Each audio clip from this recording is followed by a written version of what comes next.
The following video is rated PG for puzzling gameplay. Viewer discretion is advised.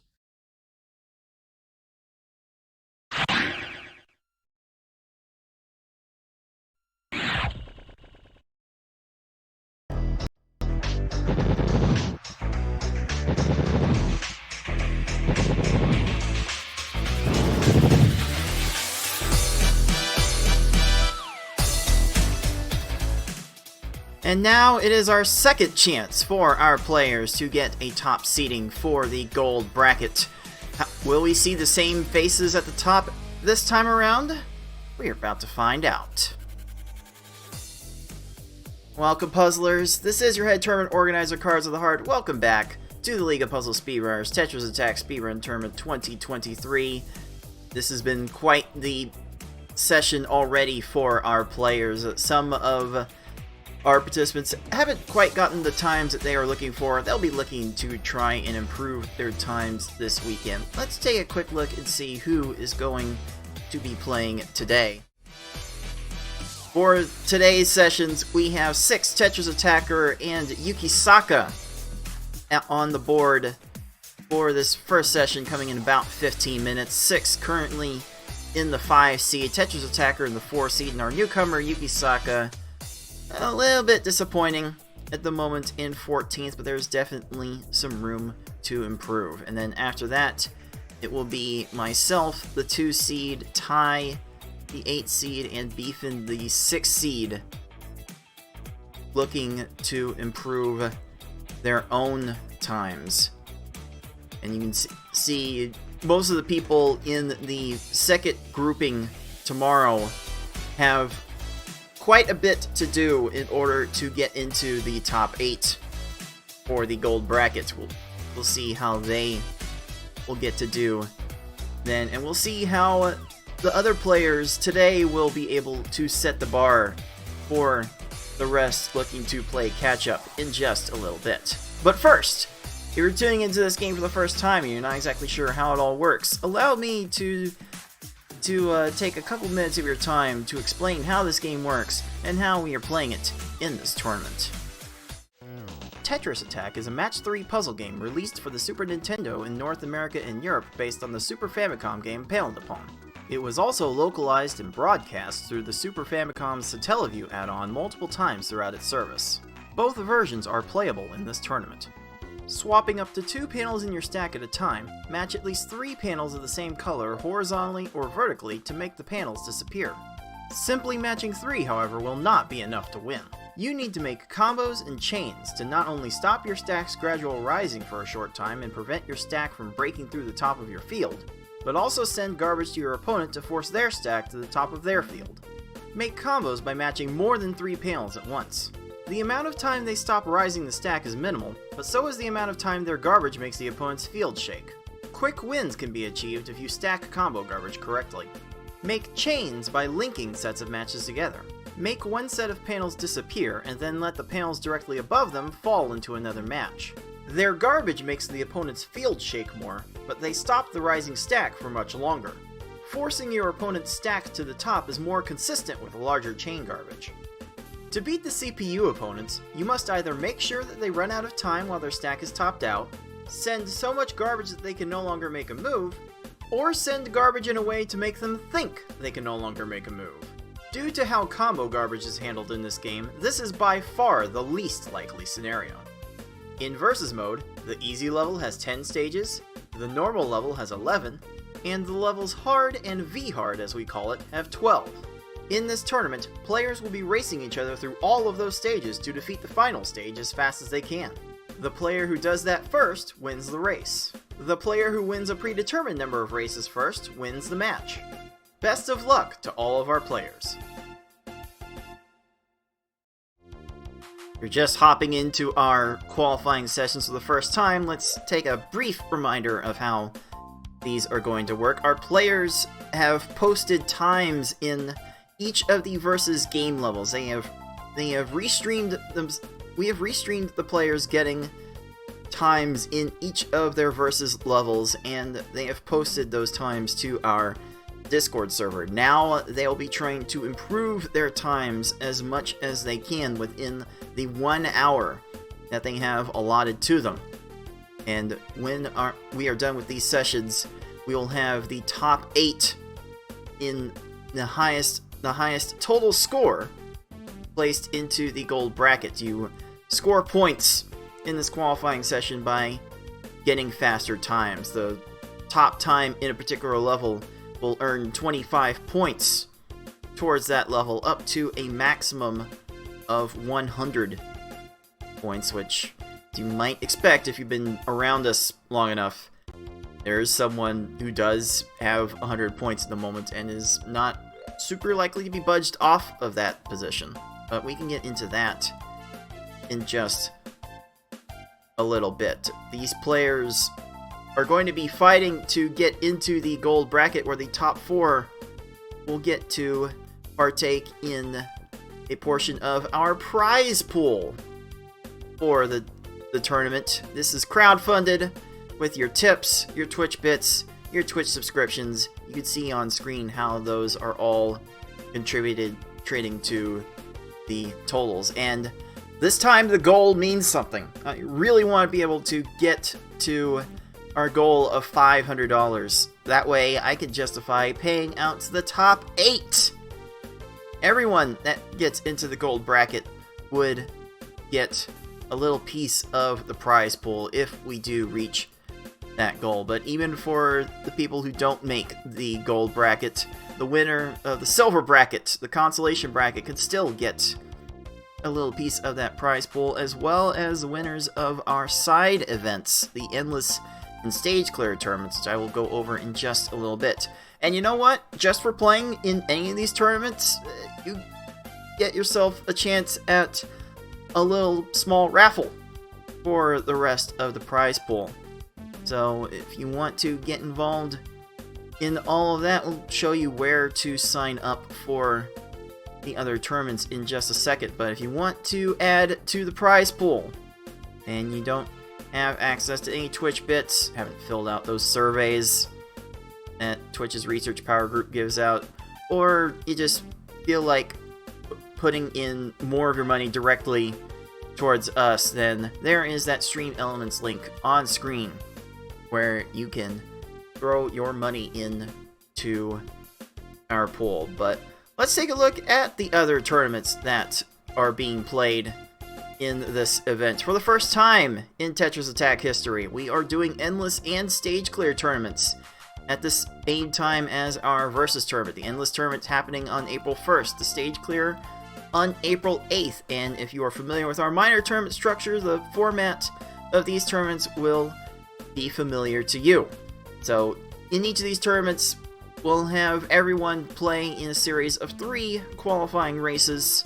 The winners from each of those races will automatically qualify into the top 3 seeds of a single elimination final bracket, and the 4th seed will be a wild card of the next fastest time. The endless tournament is just a straight up sprint towards maximum score in endless, and then topping out the stack to stop the timer.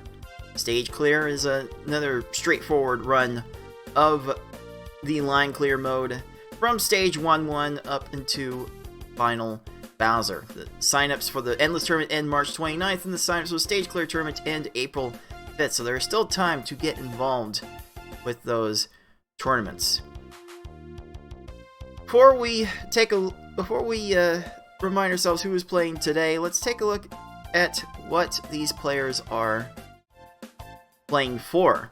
Let's take a look at how they are positioning themselves for the bracket right now. All of these times are now verified. Our PPL 2020 champion, Tamian ND, had to record his session offline, and by his own admission, he did not warm up enough for his run, so his times actually rank him 10th in our standings at the moment. We are also down to 15 players, not 16.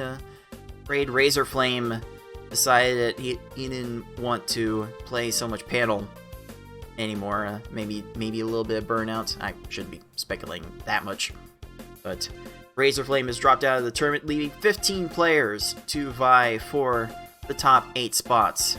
Also, Fudu was not able to find his cartridge for him to play optimally last week, so Fudu will be hoping to get in his runs tomorrow. But at the moment, we have our very own defending champion, Yoshi112, the artist formerly known as Yoshimitsu, Yoshi, whatever you want to call him. He is the one atop the standings, alone, at the full 100 points.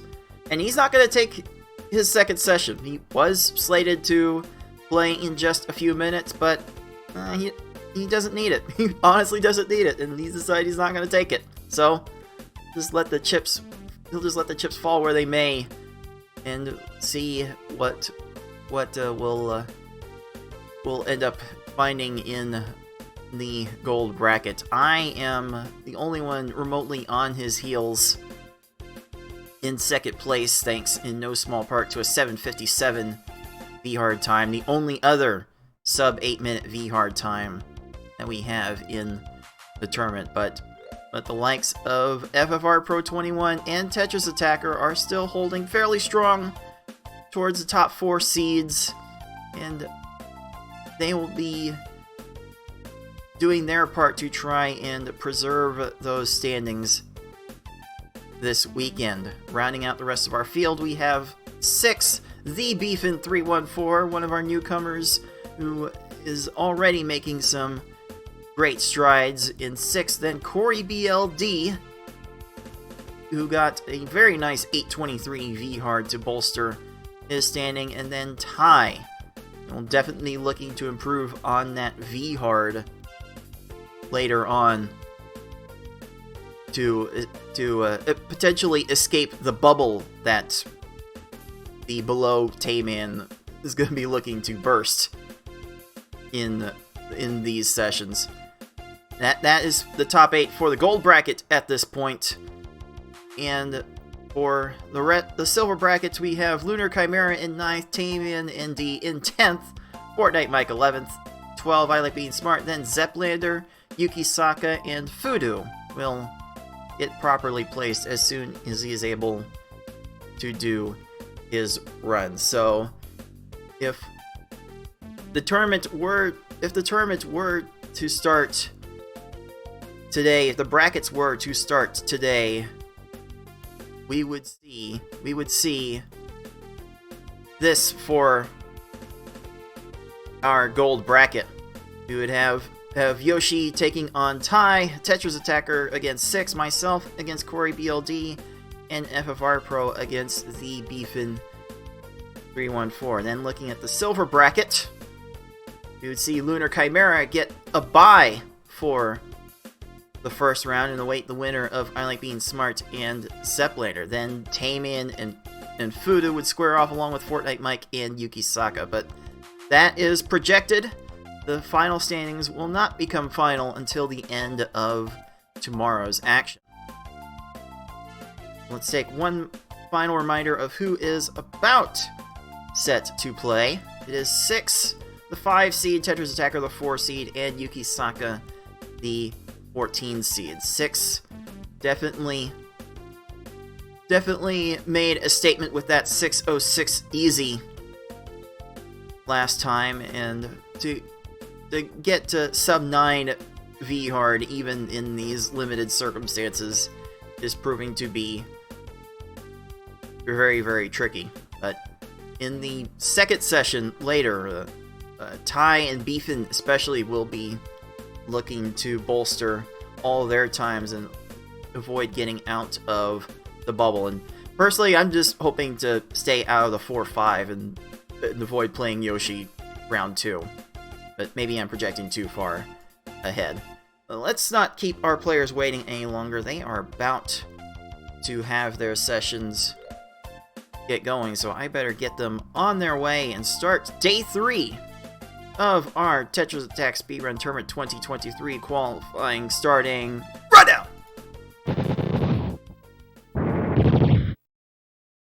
Let us see which of our players are live. There is 6. There is Tetris Attacker. There is Yuki. They are all ready to go. So let's turn our players loose and let them know that they are ready. And in the meanwhile, let's put on some music.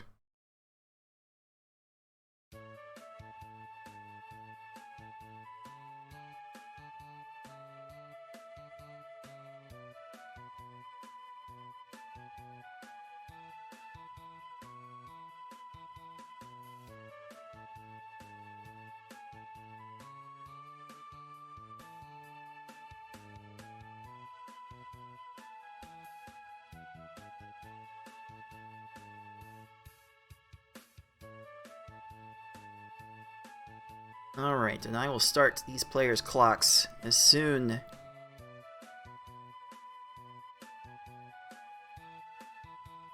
as they start their first run. Yuki looks very poised to start a V-hard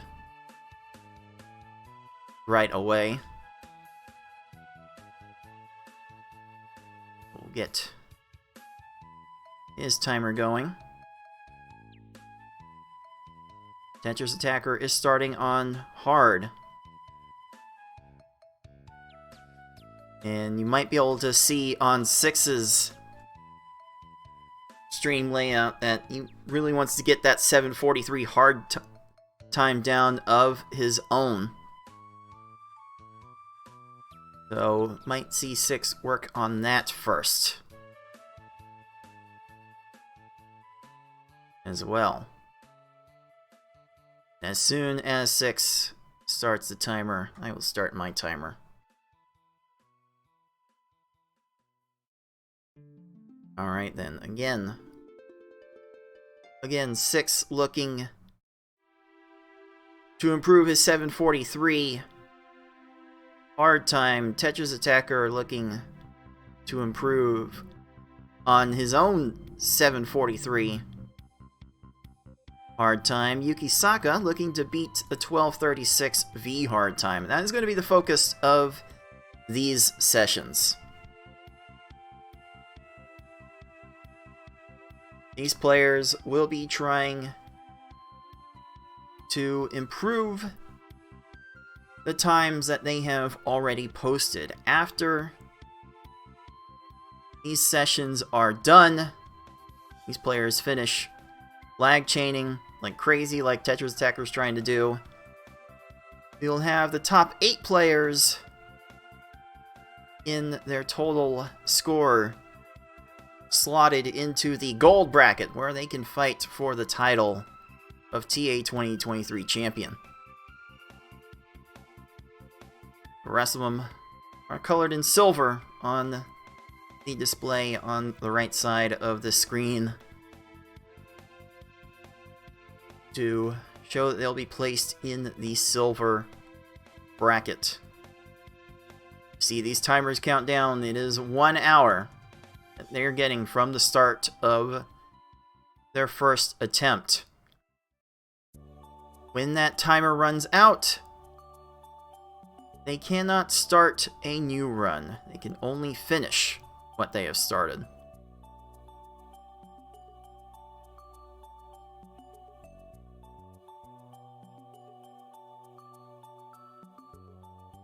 I have a little statement from our 2020 champion, PPL 2020 champion in chat.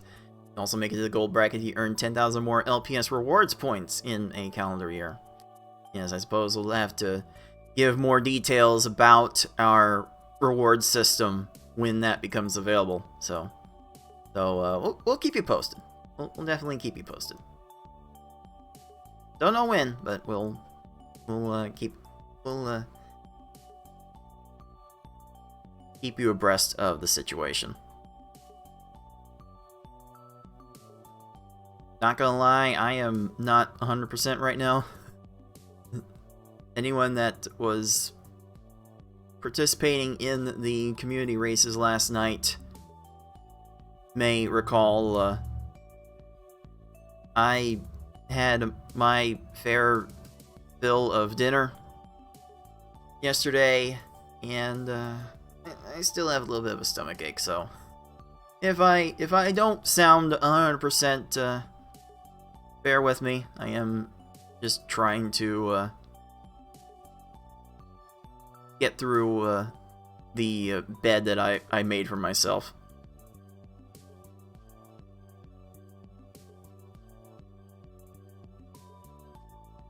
Ooh, a platinum bracket for 50,000 rewards points. Yeah, we'll definitely have to hash out all of the details in order to get a proper rollout of that program, for sure. By the way, our live Twitch chat prediction is winding down. We saw 2 sub 8-minute VHard times a week ago, and I have challenged Twitch chat to answer if they think they're going to see a sub 8 VHard in today's session. Like, we have, I think, maybe 3 players who have, is it 3 or 4 players that have done sub 8 VHards among today's competitors.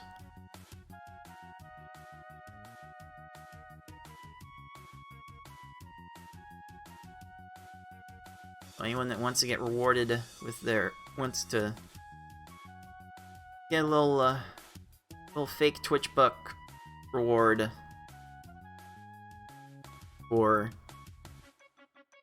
good prognosticating on the VHard times, that has been available. I think only one person took up the bet that someone would get a sub 8 today. So, we'll keep posted on that. See Yuki Saka working on Stage 5 of VHard. The hard runs of 6 and Tetris Attacker are now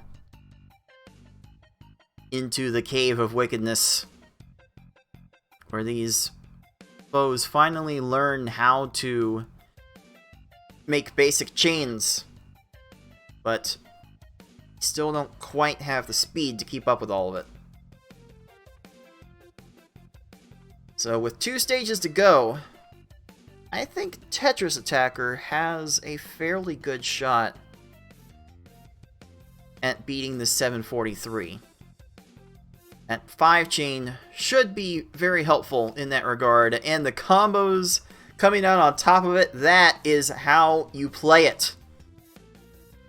You want to send a big enough chain to top off your opponent, and then send a series of combo blocks at the end of it to reduce the screen shake, to make them die faster. Tetris Attacker's got a very nice series of 5 combos in this chain. Going big as Bowser is going big. Now Bowser's in down stacking mode, and that is going to be a 7-13 for our current 4 seed. A 30-second improvement on their time from last Saturday.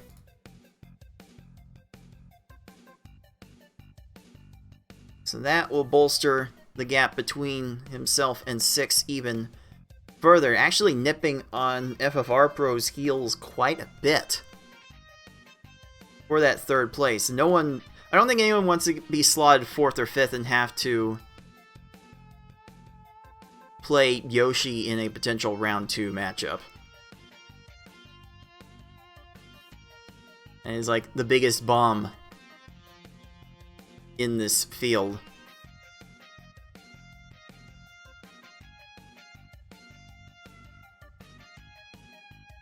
Tetris Attacker now going to VHard to work on that 8:41 time, which is his weakest at the moment. I say weakest, it's all relative. It all is based on the fastest time that has been achieved in the qualifying. Ooh, a 12-second Lakitu from Yuki. That is very, very nice. I see those flashes of brilliance from Yuki every time I take a gander at his stream. Don't really know anything about Yuki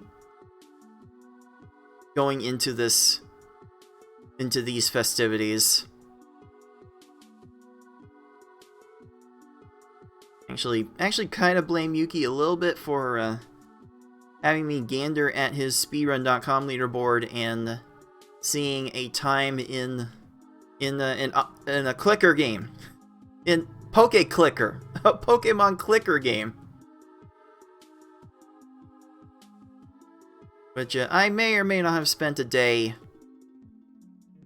playing through that just to see what it was like. Apparently you can become the champion of the Kanto League even faster than you can in the original games. You can be in like under 30 minutes.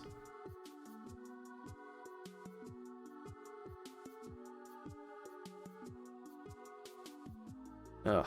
Alright. So, Tetris Attacker is exiting Stage 3 Poochie, the first quarter, in under 2 minutes. That is a good sign. Ooh, that's a garbage clear. That 6 has to sit through from his Wiggler. Gonna keep that run going. These players are trying to exercise their best judgment on when to let runs go forward.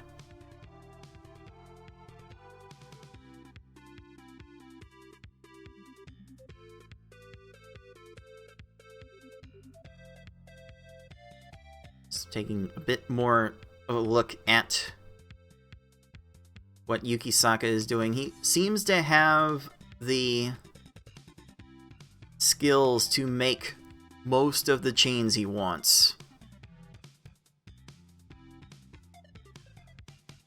Maybe not as familiar with the strats, or possibly not as familiar with building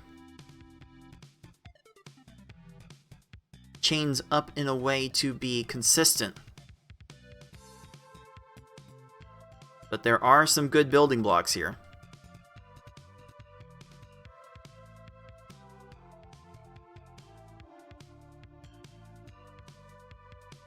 Six looks to be exiting the first half of hard at about 3.5 minutes. Tetris Attacker going to a 6 chain to get the necessary lines onto his V-Hard Blarg. That's an 18. Leaving the first half under 4 minutes is very nice. The weaving of combos that 6 has learned to do in recent years is actually very, very exciting to see. 6 finds a way to pick up on these games so quickly.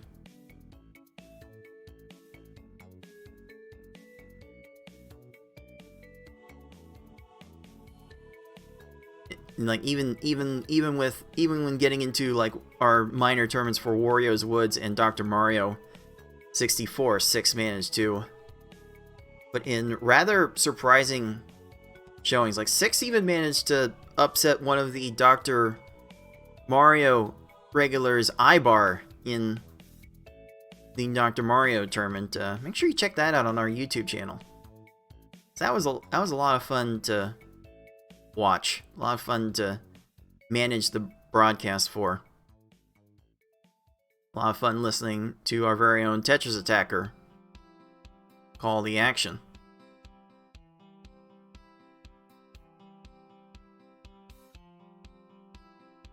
Oh, it looks like our presence in the live chat's been graced by one of our former competitors, Wired Wiki. Good to see you.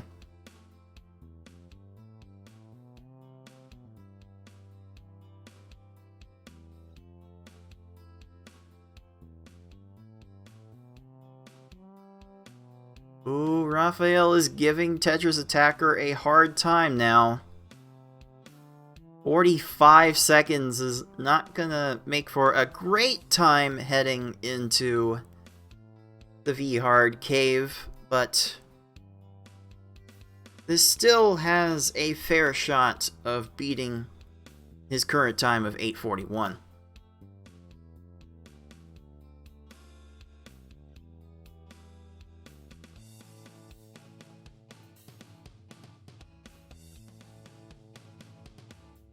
Uchi trying to waste a bit of Yuki's time, but no issues there. 6, I am seeing going to bigger chains here on hard mode, which I don't think is particularly necessary with the number of combos 6 tends to make in his chains. His hard time to beat is 7:43 though, and he is in a great position to actually put a huge dent into his time.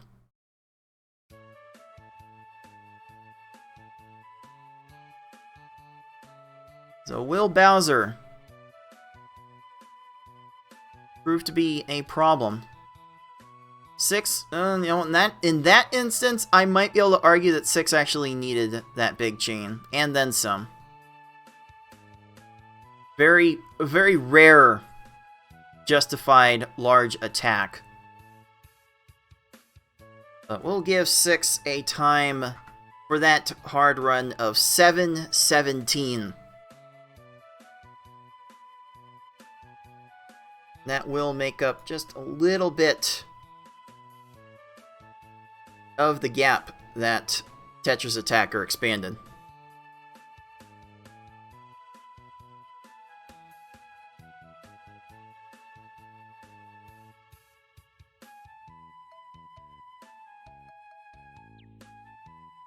So TA continuing to work on V-Hard.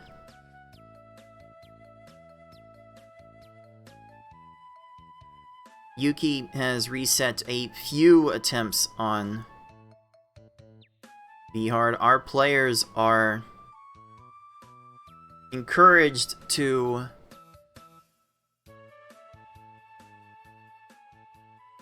not let their not let the bad runs persist. To reset the runs if they are not going well. They have 1 hour. They don't really have time to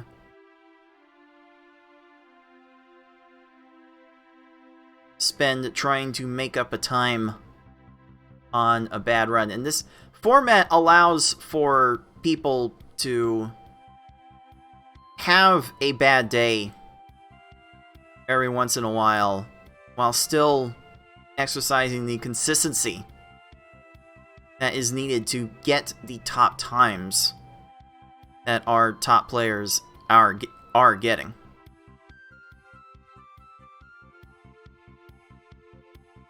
Like already the times that our defending champion Yoshi has put up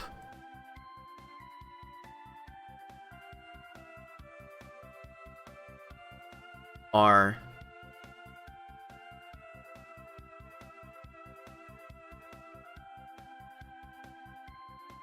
fairly close to what he put up in last year's tournament, when people had all the time in the world to prepare their speedruns.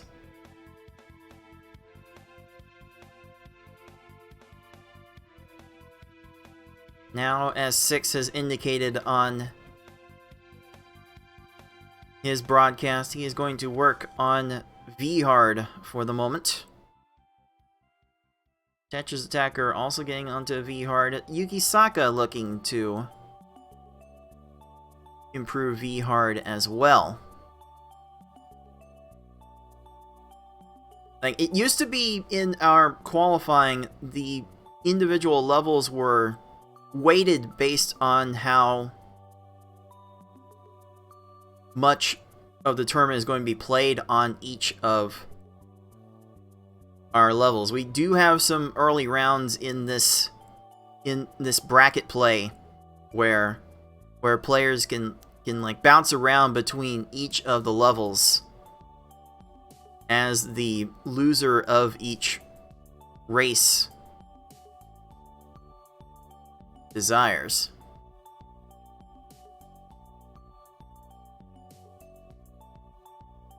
That's why we test them on all of the levels they're going to be played. But based on the prior tournament formats, the scorers were heavily skewed, overly so, on retrospect, on getting the top V-hard times. And with the hyper-consistent players like Yoshi, like FFR, like myself, getting to the best times so easily, just having the time to drill down so much to make it further out of reach for the rest of the field. V-hard was too important in determining the top seeds. So I went ahead and removed the weighting off of each level for purposes of the points for each level. And you know what? That's done. It's still fairly game determinative what your V-hard time ends up being. V-hard is still playing a big role in what our players' final seeds are getting. It's not as severe, though, as players like Ty have managed to get a rather average by his standards V-hard time and still place in the top 8 thanks to some of the other levels. But considering how some people in this field have built separation from themselves with their V-hard times, these players still want to put some degree of focus into it. Although Tetris Attacker is now working on the normal level, his normal time is 6:48, which would actually put him, I think, at 1, 2, 3, 4, 5, 6th on our board for normal at the moment.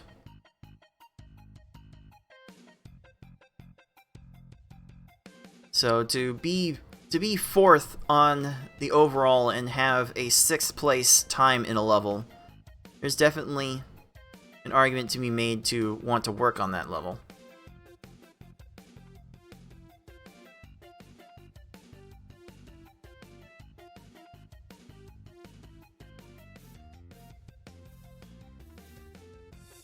Alright, just take a little bit of a reset at how much time we have left for our players. Everyone working about 37 minutes to go. I will have to let the next set of players know, that being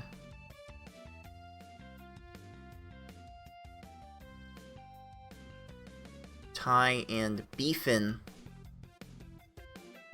that their sessions are going to start fairly soon. I've given roughly a 15-minute buffer in between each of these sessions to allow people to finish whatever runs they are working on when their timer expires. I'll have to give that warning to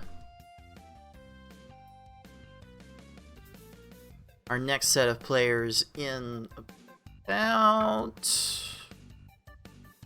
probably 20 minutes.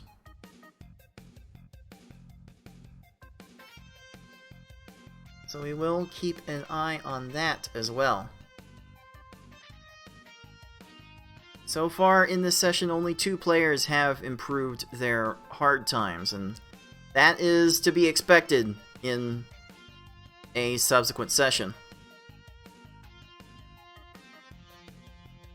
Because the baseline times were already fairly good by most player standards.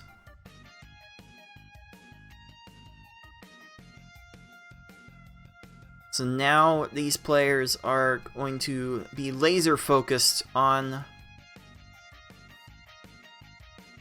the levels giving them their weakest scores, their levels giving them that they think that they can improve the most.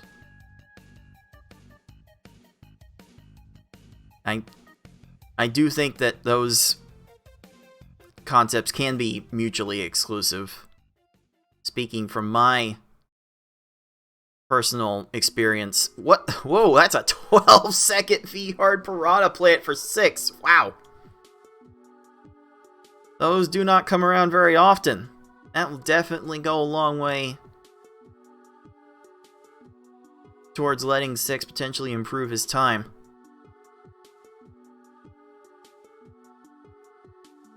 But from my personal standing in the qualifying, the 2 levels giving me the fewest points at the moment are easy and V-Hard, but since I already have a sub 8-minute V-Hard, I'm not sure how reasonable it's going to be for me to improve that. Uh-oh, 6 might be in Kamek jail right now. Oh, the magician is hocusing and pocusing and is not currently topped out. No garbage, hardly any garbage coming down now. 6 is rebuilding the chain, gonna make an X5.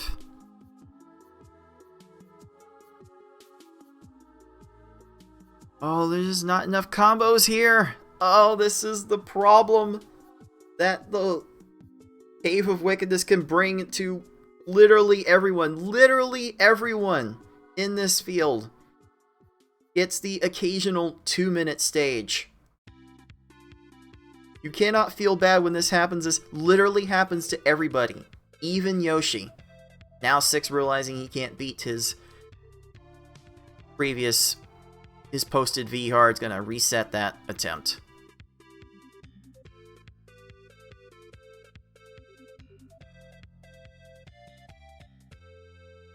Do believe in our live chat we have a command to show our feelings for Tetris Attack.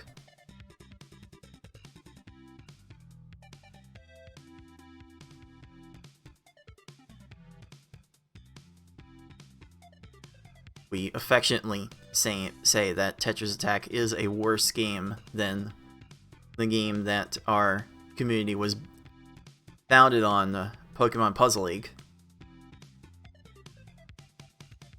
We also affectionately say that Pokemon Puzzle Challenge is the worst of the lot. Not an argument I would personally make, but that sentiment has been there.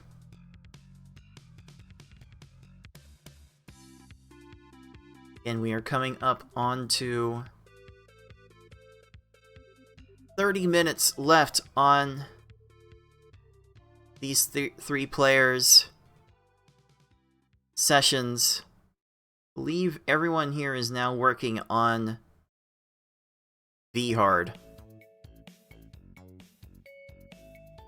Yuki has been very hard at work trying to get this V-Hard time. Yuki is finding some combos in these chains. Hello.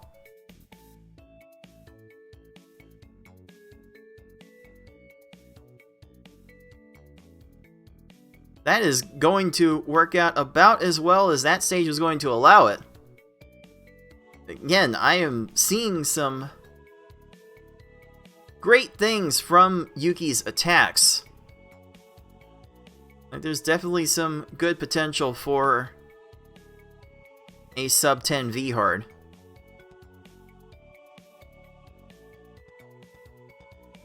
And again, speaking of V hard, Tetris Attacker is on a decent pace in his V hard attempt right now.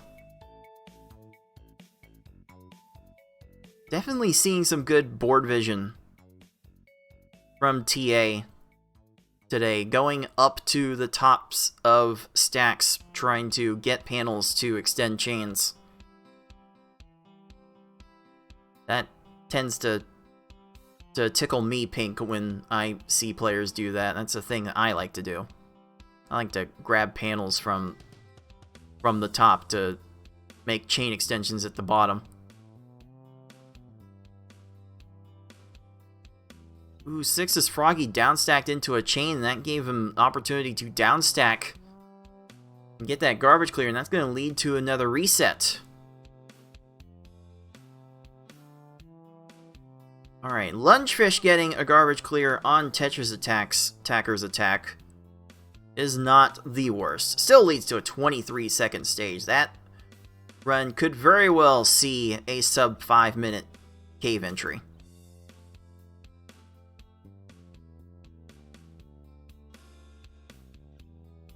But bird jail is a fairly real thing.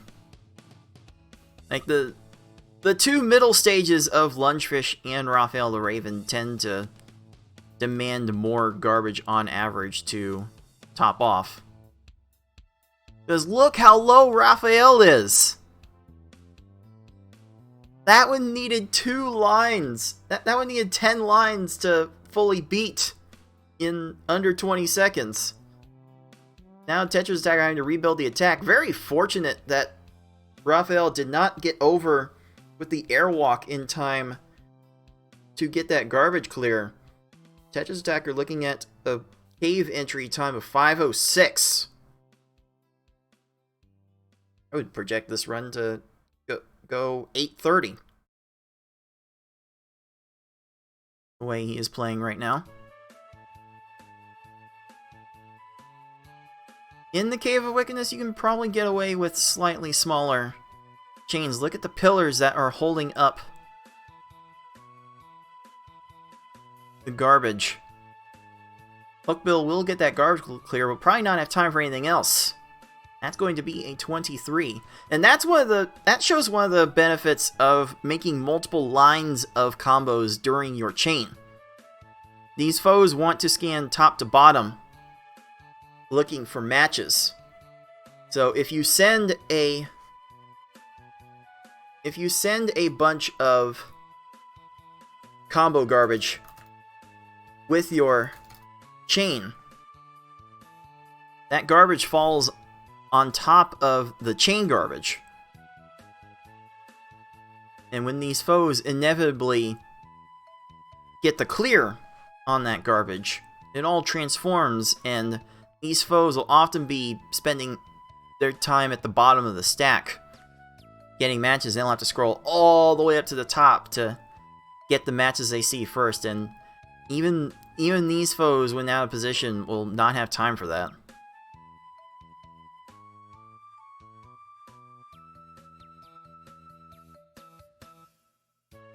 I have given these players their warning that they are down to under 30 minutes in their final session of the tournament. Tetris Attacker really pulling out some combos there. Will it be enough to stack onto Kamek? Okay, Kamek is not in a position to match anything here. Oh, there is a purple match right on the garbage that Kamek is going to get. No chains there, and that will lead Tetris Attacker to as good an opportunity as he might get in this entire session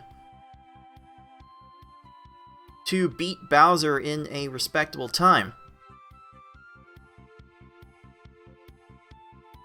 Let's see what he can do.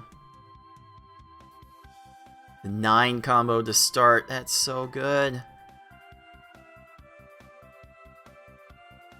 Does get a 4 chain off of that. Bowser is building an X7. That's going to give Bowser a lot of time to downstack this attack, and that leads to a garbage clear. That's going to lead to a chain off of the garbage, which these foes do not know how to pull off. But they do it anyway, and Bowser building up another chain, another X6, X7 with the chain off the garbage. No, Bowser, what are we doing? Bowser! A 9 chain with the aid of garbage, and now Tetris Attacker's in Bowser jail. He's not going to have enough to top off Bowser's field. Oh no. That's another 7 chain from Bowser. Yep, the time has elapsed. Tetris Attacker not even going to finish that. He thinks he can do better. Yuki has certainly thought he can do better throughout this session. Has not finished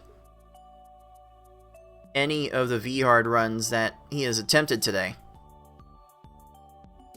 And that can also happen when trying to improve your time. Sometimes you just have a bad day and can't get any good runs going. And V-Hard, if you were not used to it, is definitely something that can be extra tough to work on. It is the hardest level in this game for a reason. Also probably secret in the context of the game for a reason. I do wonder how well it was play tested.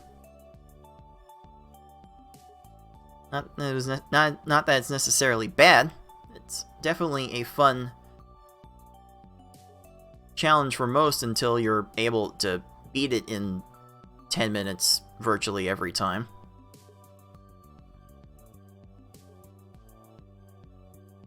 I think all of these players are certainly capable of beating V-Hard in under 10 minutes with some regularity.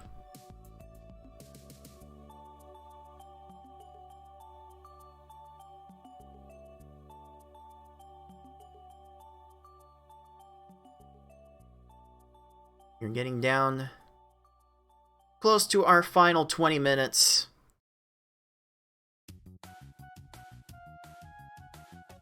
Left in this session. Again, only 2 times have been improved. That being Tetris Attackers and 6's hard times.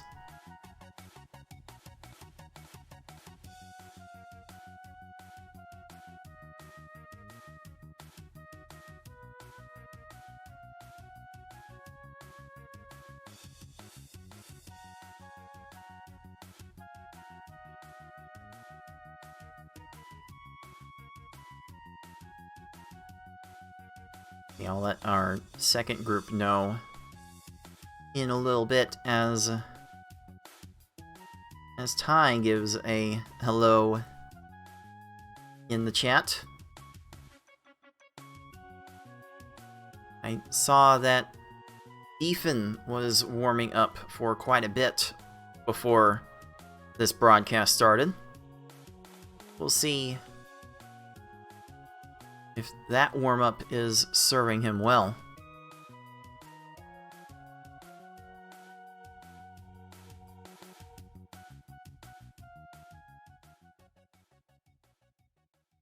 There's 6 resetting an attempt.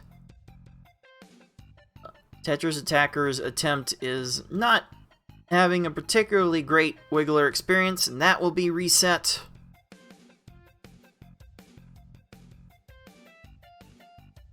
Yuki is off to something decent after Poochie.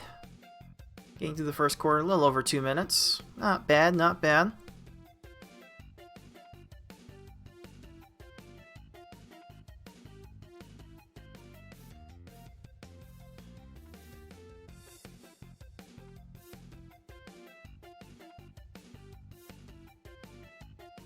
Alright, Tetris Attack is getting off to a better start.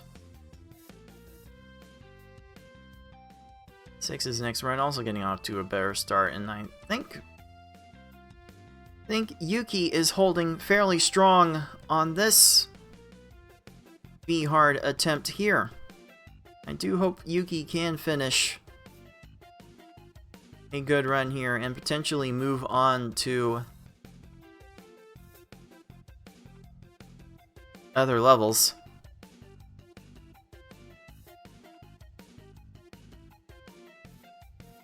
It definitely does not feel great to be stuck in one place for so long. Like, I've definitely done world record grinds on most, if not all, of these levels. Multiple hours at a time with them, and it does get a bit stale after a while. Why our speedrun leaderboard has some ways to mix it up.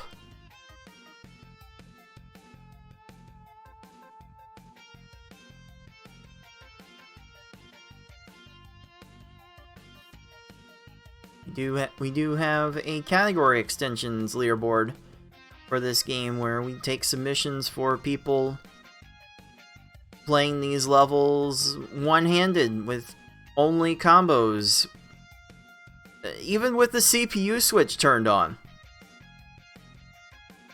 Or you can have the game's CPU play through the entirety of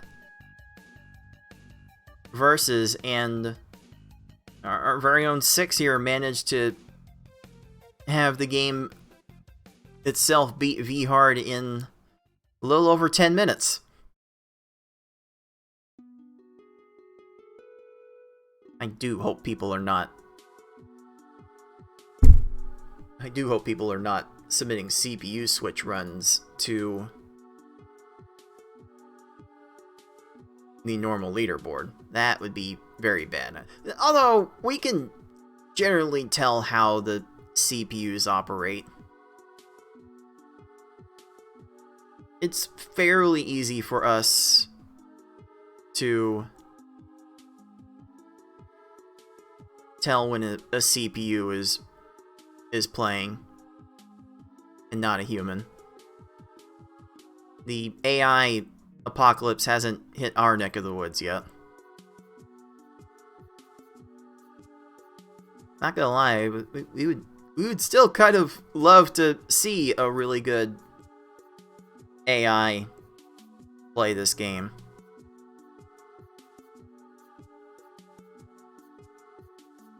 There might be members in the community who have joked that we already have that. His name is Yoshi. Oh my.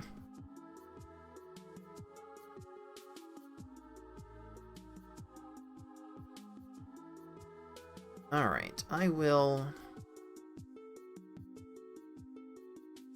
go ahead and give a proper ping to our next two players.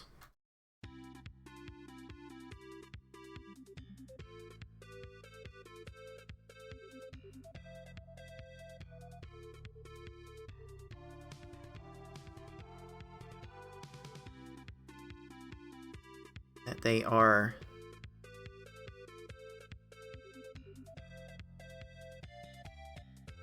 set to start in about 30 minutes from now. Will be our 8 seed tie. That will be our 6 seed The Beefin 314. Also, I will be taking to the stage, so I will need a second to set up my own personal stream.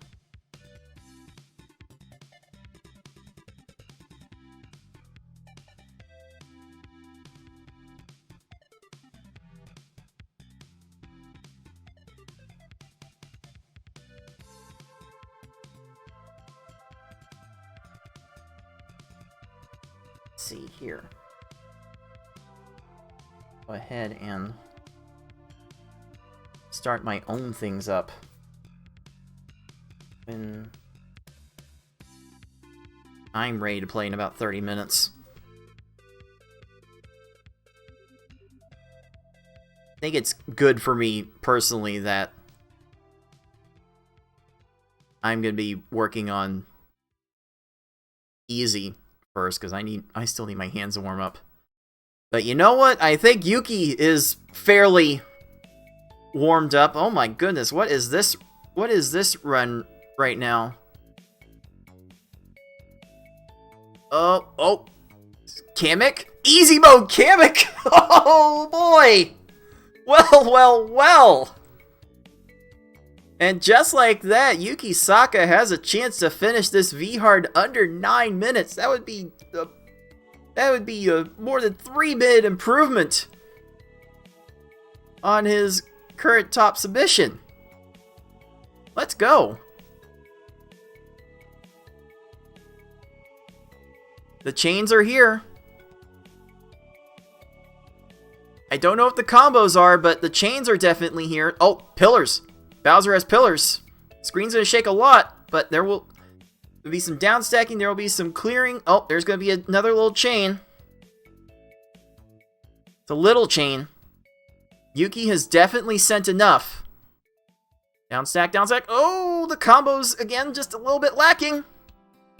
Bowser's way out of position though. That's gonna, let's count that as a 901.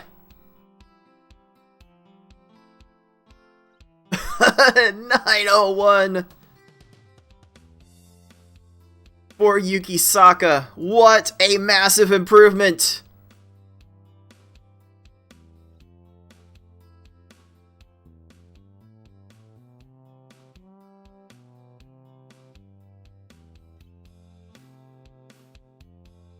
That is a time that is a time that is better than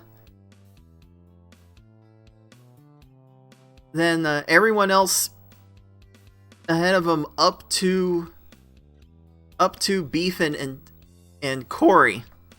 Better than Ty, better than Lunar, better than Tayman, better than Mike, better than Smart, better than Zeplander. That was massive.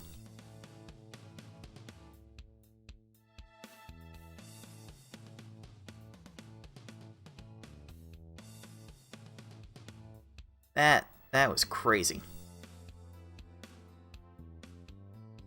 Definitely need to be paying more attention to what Yuki's doing. Especially if we see his face more going forward.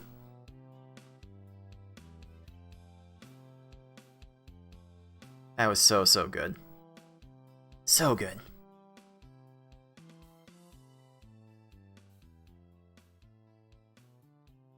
I believe Tetris Attacker here is working on hard.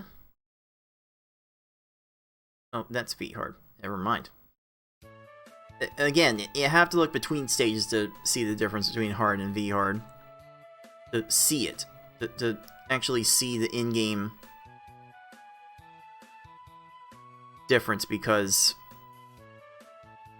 you kind of have to play the game a bit to see the difference in how the CPU moves. But visually, there is no other indication of which level is which. Yuki is going to start working on normal. Honestly, easy and hard are contributing fewer points to his overall. This is just the level he's comfortable with playing at the moment, I suppose.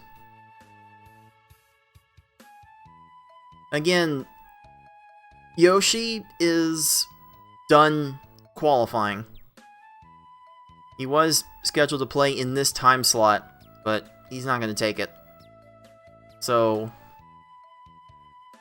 our players can get a fairly good idea of what reaches they will have to go to for their own times. scores will invariably get compared to Yoshi's top scores. Unless I somehow improve on them, or FFR, or maybe Tayman catches fire and gets one or two better.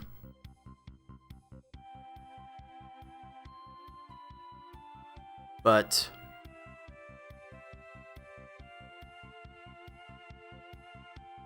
these players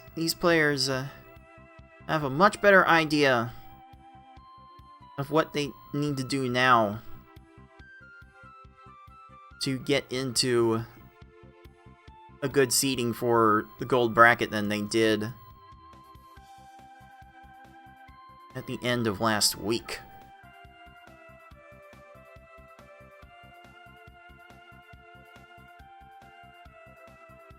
Tetris Attacker's run heading into V-Hard Cave might be a bit tricky to try and improve on from here.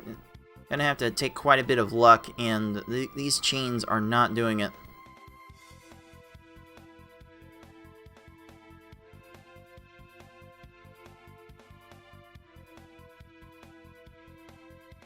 Six has been working to improve that V-Hard time,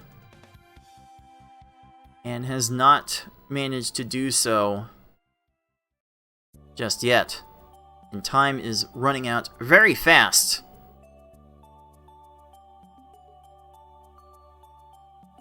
To get that done.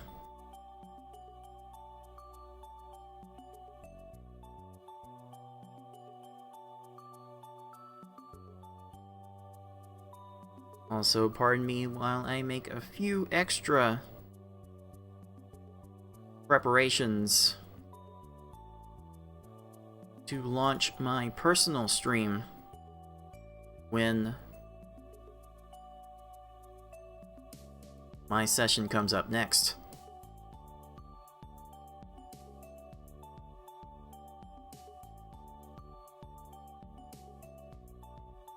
Again, this is a timer to start runs, not to finish them. Each of our players get 1 hour to start their speed runs. They'll hopefully finish in good times. When the timer runs out,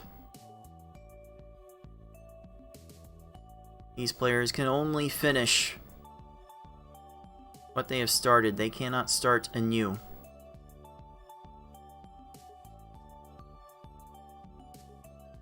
Less than 10 minutes left on all of these sessions. Few improvements so far, most notably Yuki Saka's 901 V-Hard. One of the better moments you may see out of these sessions. Ooh, Tetris Attacker cutting off a chain there. Oh, bro, needed the extra line. Oh, jeez. Jeez, even you give Lakitu an inch, he may drag you for a mile.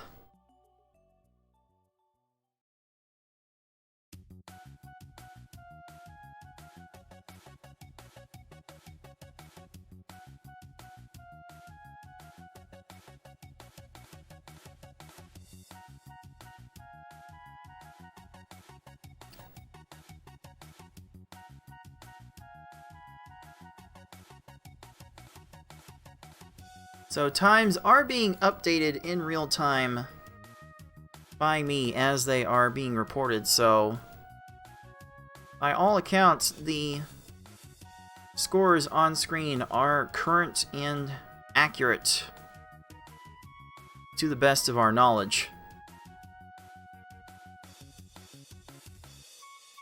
Yuki is actually quite far behind in easy and hard, behind Zeplander.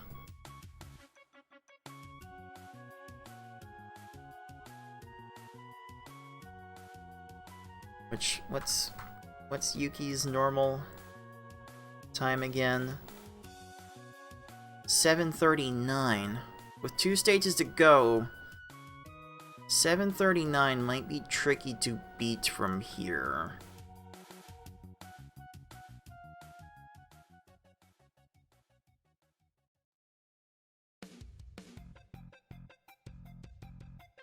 See an extra 4 chain. That should be enough. Screen will shake a little bit from the larger garbage block, but that's still good enough for 22.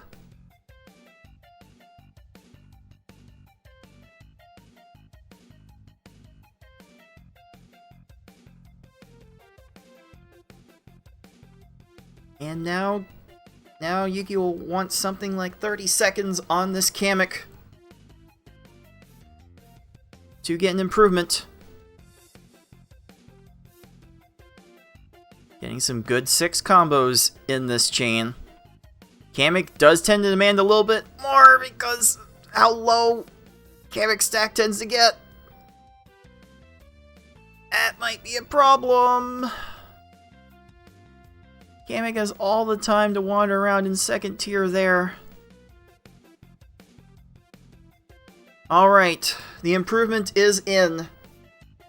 It's 9 seconds, but it's an improvement. 7:30 for Yuki Saka's normal run.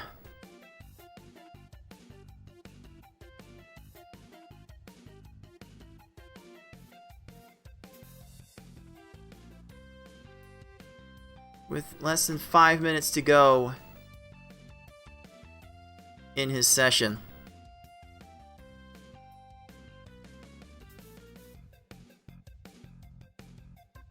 So amazing what been able to see from Yuki in this tournament. Again, no prior exposure to his play whatsoever.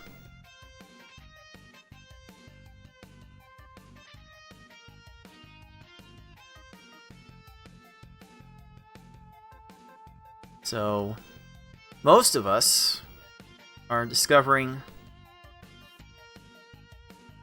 how Yuki is able to play for the first time.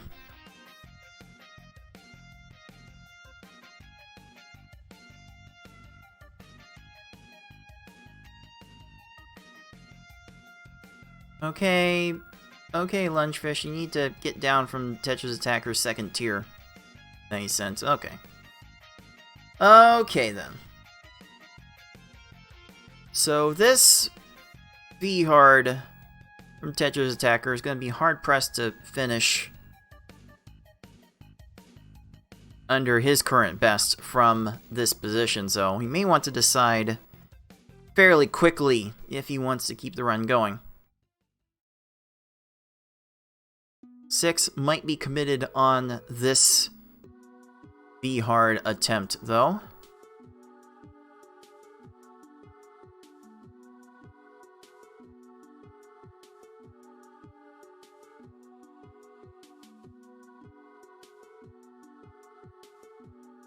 By the way, if you haven't noticed, we do have a crowdfunded prize pool for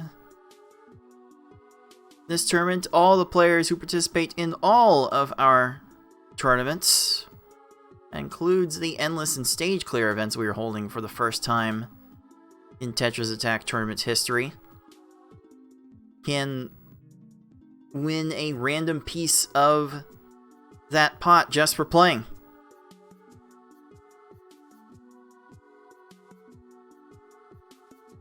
And all of our players are qualifying for 8 spots in the final gold bracket, where the top 4 will win most of the pool if we do not get to our goal of $500. So if you have anything that you can spare at all, our players would love to see it thrown our direction. Helps keep our RTMP server operational for when we record match play events. Also, I'd like to think there's a chance we could launch a website at some point. Your support would help pay for that website as well. That's still kind of a far off pipe dream at the moment.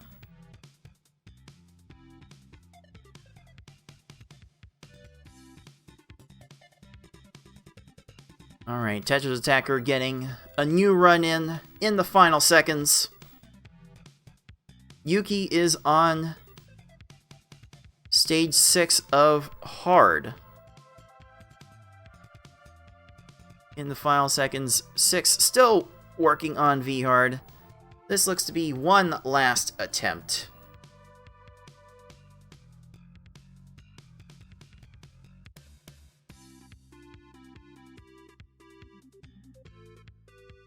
Then our next set of players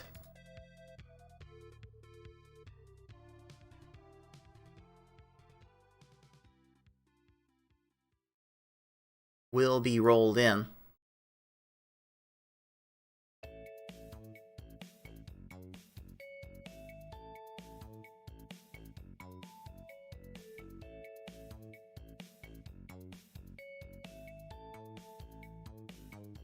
Okay.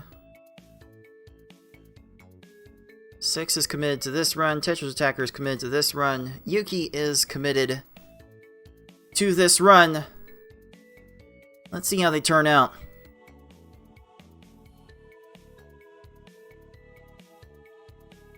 Tetris Attacker has been on point with the combos today. And Poochie's making him require every bit of it. Oh my goodness. Okay. Woo. Get crushed, or as we affectionately say in our community, conched. Thanks, Galloping Conch, for the enthusiasm with those and tracking those in prior tournaments.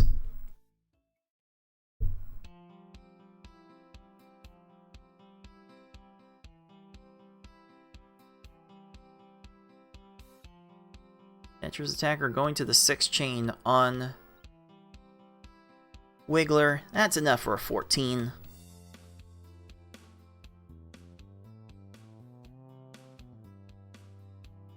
Yuki is in the hard cave.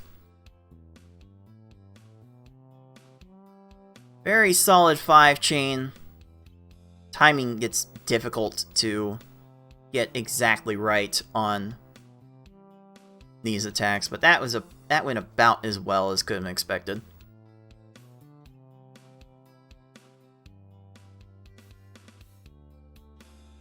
Six will be exiting the first half of this final V-hard attempt in under 4 minutes.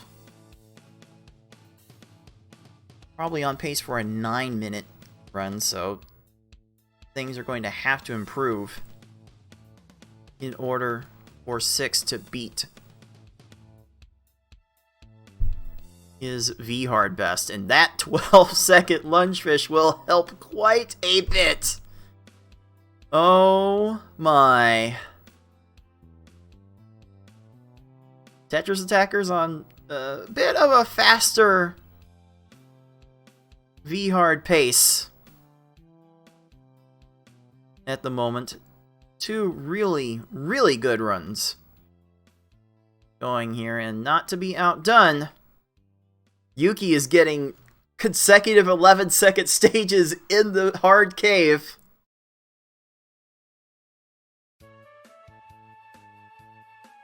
Yuki's hard time to beat was 9 minutes 8 seconds. That should be a slam dunk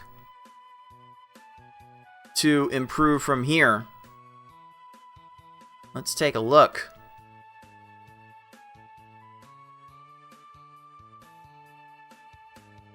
Oh, that chain might prove to be a problem.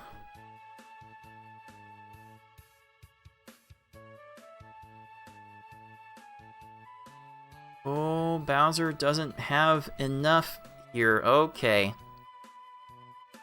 Okay, at this point, just kind of re-raise a stack and just rebuild.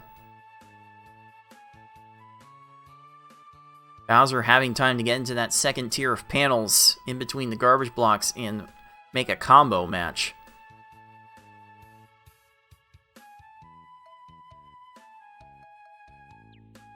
Yuki still has a little bit of survival to worry about.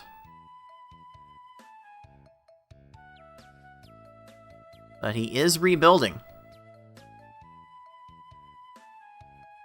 Rebuilding into a 6-chain. If this could drop now... Get crushed, Bowser! 8-14, we'll call it. For our 14 seed. Not quite enough. So close to being able to catch up with Zeplander. But an admirable effort from Yuki in the end. Oh, man.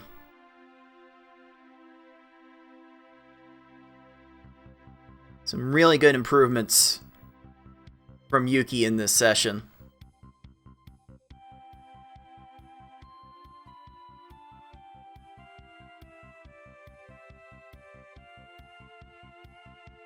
Really good improvements from Yuki. Again, just goes, it does goes to show how deep this tournament gets every year. Even with a somewhat reduced field from what we've seen in recent events, we still find ways to recruit new people who can do some amazingly crazy things.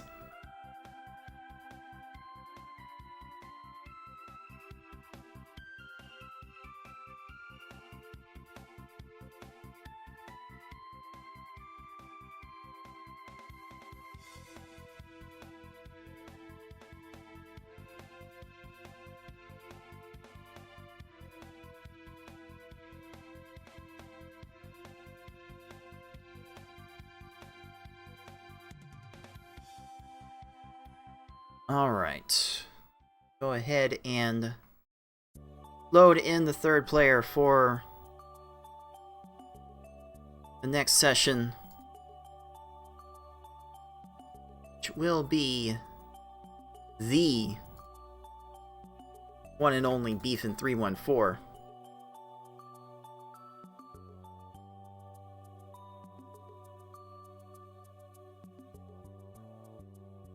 Hammock on a very high stack, and Tetris Attacker will be having a very strong run headed into Bowser, whereas Six's run ends at Kamek. Just Kamek doing Kamek things.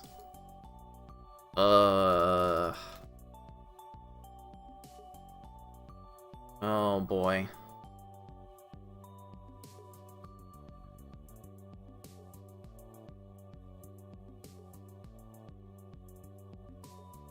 See Beefin already in position to get things started. Let's take a look at how this Bowser ends. Bowser downstacks into a garbage clear. What are we doing? And that's a done. 832.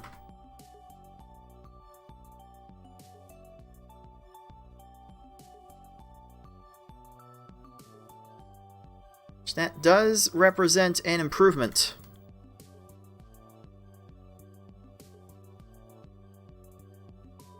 It's so close to FFR Pro for third place.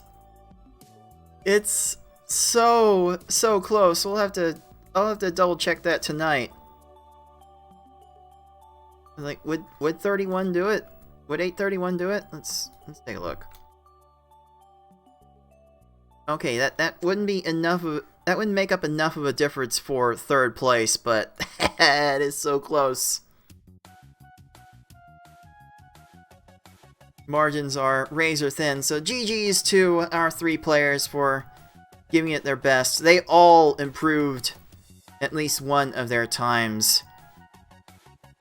Tetris Attacker and 6 are looking fairly pretty for the gold bracket, though they are kind of in a position to potentially deal with Yoshi in round 2. The winner between those, so that might be... hopefully for them, things will change a little bit in that regard.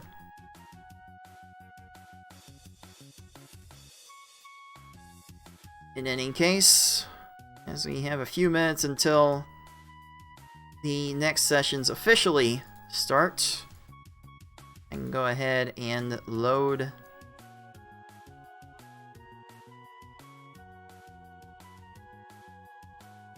Ty into the ready position.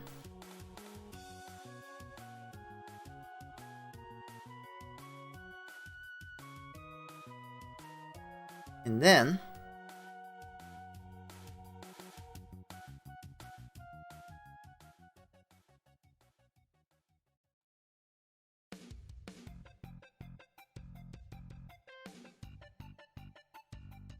as I double check where Ty's stream is at, I will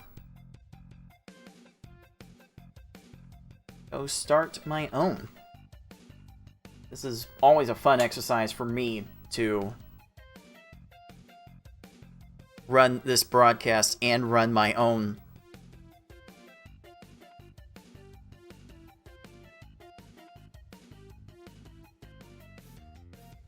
session, although some help has arrived. Welcome, Tetris Attacker. How did that session feel for you? Everything great except cursed Bowser. So Tetris Attack. Yes, yes, that felt like Tetris Attack for sure.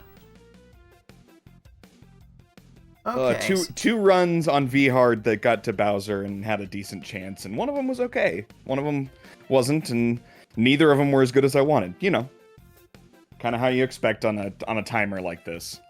Yeah, the usual. The limited time this time around is definitely forcing some people to make some tough decisions, which is what I was looking for.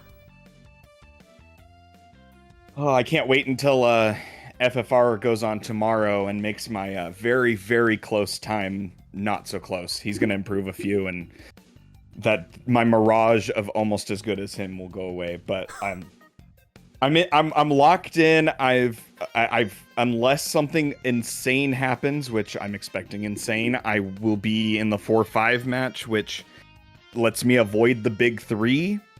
So it gives me a chance to win one match, though. To your point, I heard earlier, Yoshi looming in semifinals is not good for anybody.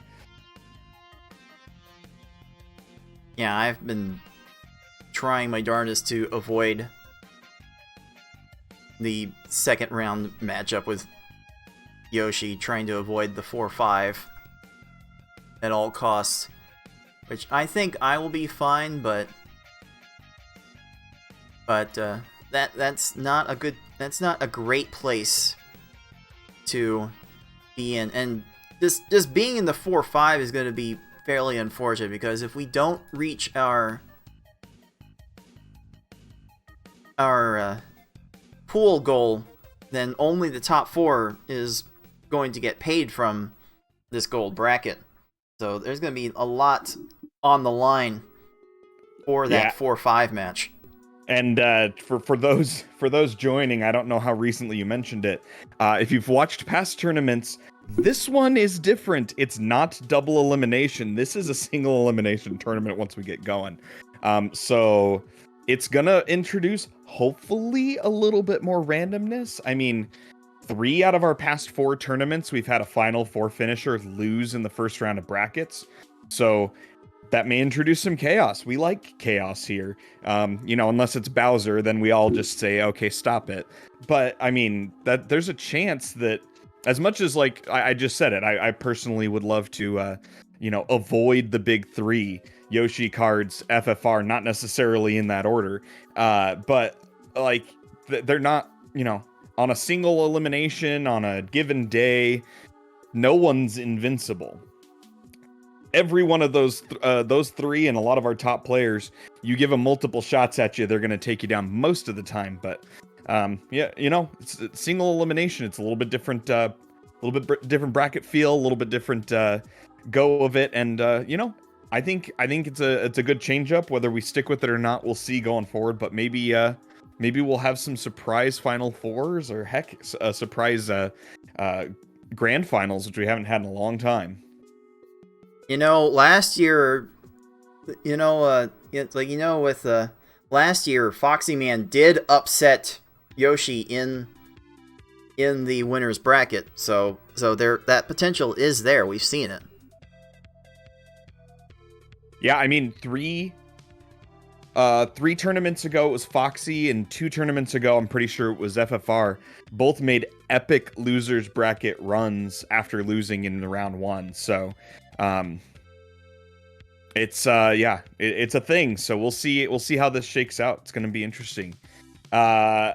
Taking a look at, guys, I was knee deep in trying to qualify and keep 6 from passing me. So taking a look, 6, me and Yuki, who I was not paying close attention, but I had Card's voice in my ear from the Twitch stream. Yuki put up some crazy stuff looking at that difference in score. Like, was it V hard that was a huge improvement over there? Like, love to see that. No, Yoshi's not gonna go. Ty, Cards, and Beefin is who we got going now. Awesome.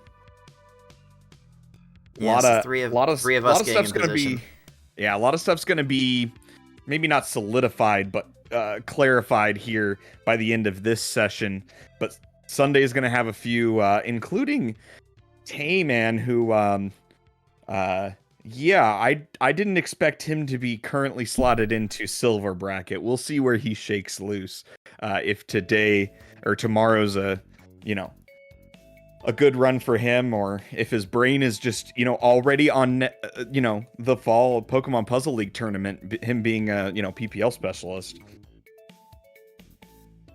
I mean, there's something to be said about the extra difficulty of playing on an emulator when you're used to playing on console. And Tayman has definitely made his feelings known about having to do that. It's not that much different, but it is just enough different. I will agree there. And the other thing is, like, controller setups, system lag, different emulators all behave the same, I think, but sometimes it feels like it doesn't. It's a thing.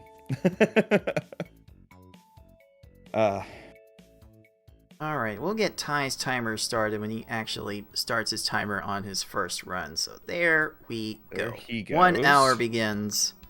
There's the Beefin as well. Oh, no, he's just resetting to get ready. Alright, Cards, you mentioned you were going to be focusing in on Easy and V-Hard, I believe, for you. Easy and V-Hard are my 2 weakest levels at the moment, but I think it's going to be easier for me to work on Hard, so those will be the 2 I start with. Let me go ahead and start. Yeah, in your particular case, you may have the one... FFR might be the other exception.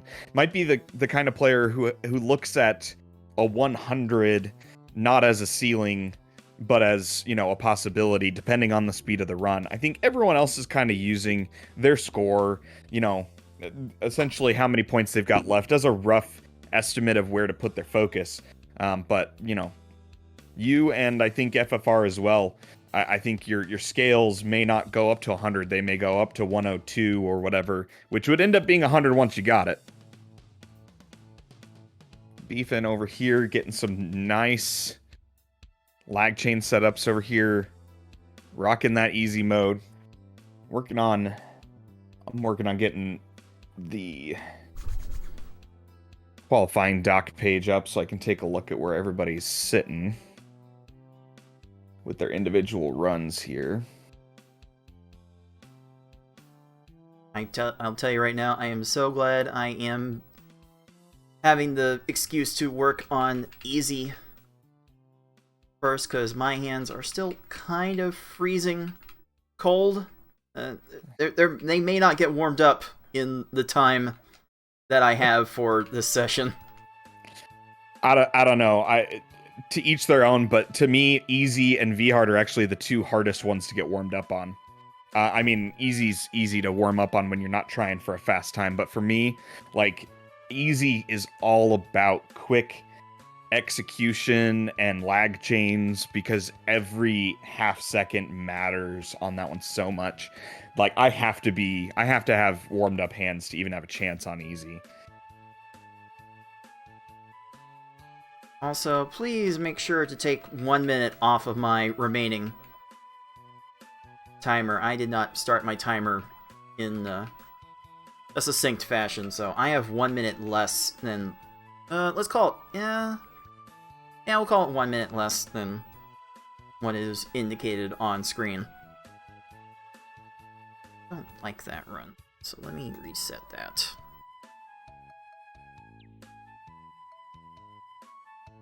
All right, Beefin working on easy. That 645 over there looks to be definitely improvable for him, so don't blame him for going there. Ty jumping straight into V-hard. That 936 cannot feel good for him. He's definitely able to improve the most there of any of his, and it's Ty. We know he can put up a better time than that. It's just a matter of, can he get the RNG to behave? I may be, and I make the joke that I'm a bit of a glass cannon. Ty probably, maybe even more than me. The two of us have had some epic matchups of our definite similarities in play style, where both of us are sometimes really on it and sometimes really not. So we'll see where Ty shakes out. His splits are looking like he's in a decent shape to improve that pretty considerably, as he heads into the back half of this here. He really wants to get himself out of that 8th spot. He's got to be looking down at that leaderboard, looking at Lunar, looking at Tay, looking at Fortnite, looking at Nicole. Heck, Zep definitely has shown in the past a great strong run can go in there, and you can't feel safe being that close to the edge of qualifying on that gold. And also, you don't want to finish in the the 8th spot, because that gets you Yoshi in round 1. So, couple reasons to try and move his way out of that 8. Reset there from Beefin. I'm fairly confident that Ty will be fine in that regard.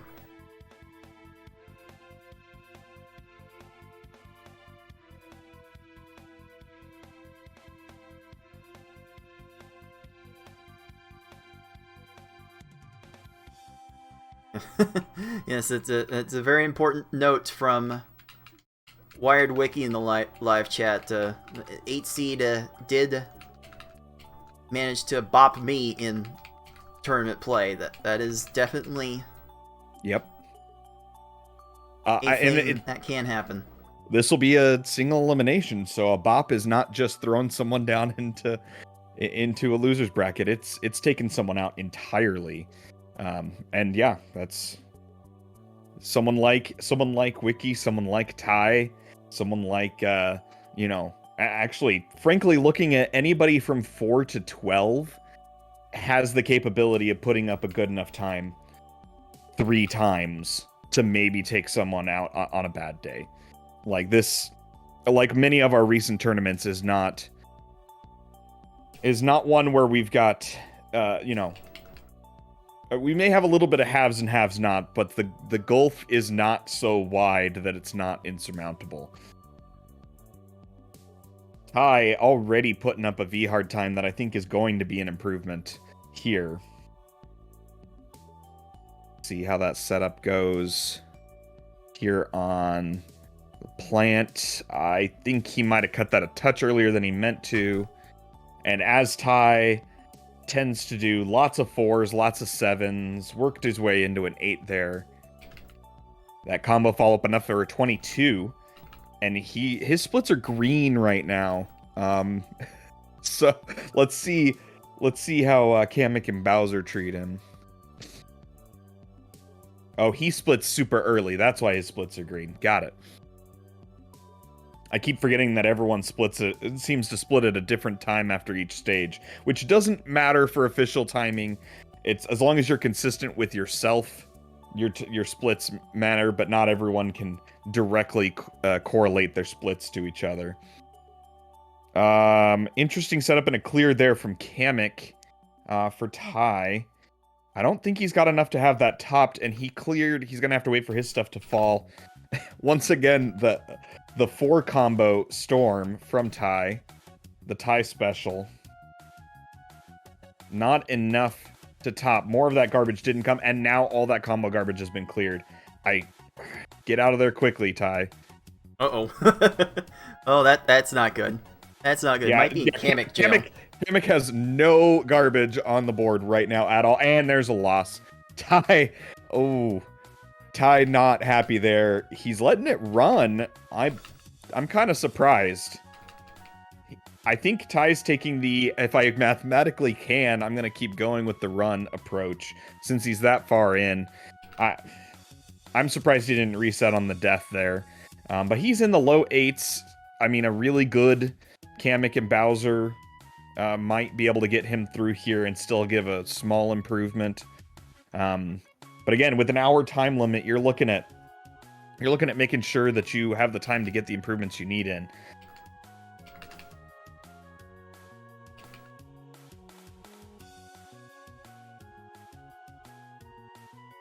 See if that's gonna be enough for what I need on this stage.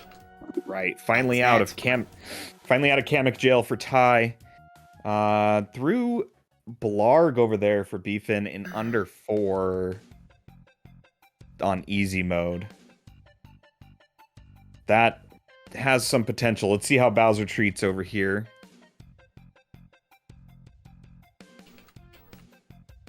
Right.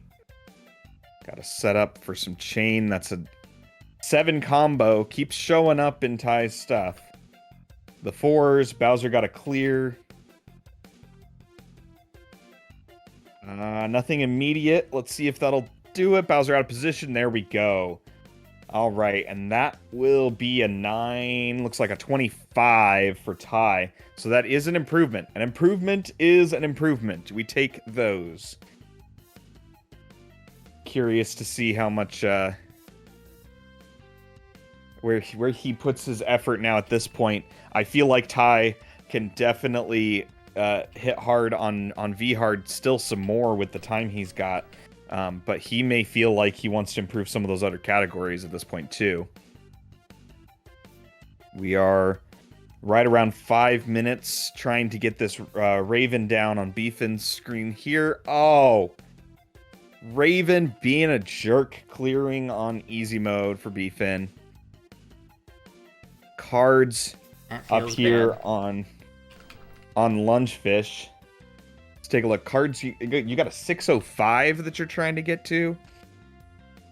Yep, that is definitely reasonable for me. I don't know how reasonable it is in an hour, but I've rattled off so many sub 6s in my life that I should be able to get to that.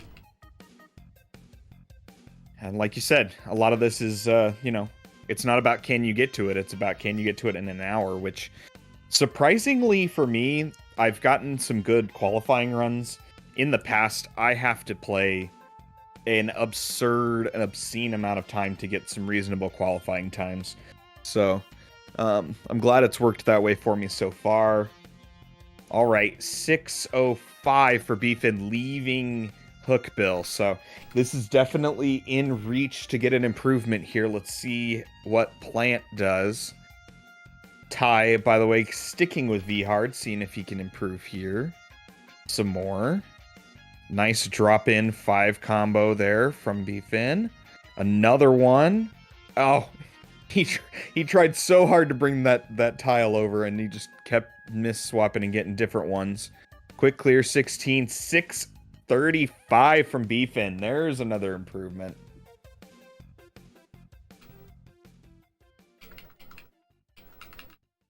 10-second improvement there on Beefin's side. Is going to yield about half a point on that board once Cards gets to updating it. Definitely not enough to catch 6 by its lonesome, but certainly closing the gap a little bit. All right, that garbage clear does it for my attempt. That's not going to work. Let's go ahead and update some times. I will go back. Love it. Through the video later and verify each of these times, but love it. You casually reset on what would be PB pace for me. Oh, standards, man, standards. It's the standards. Those times are in.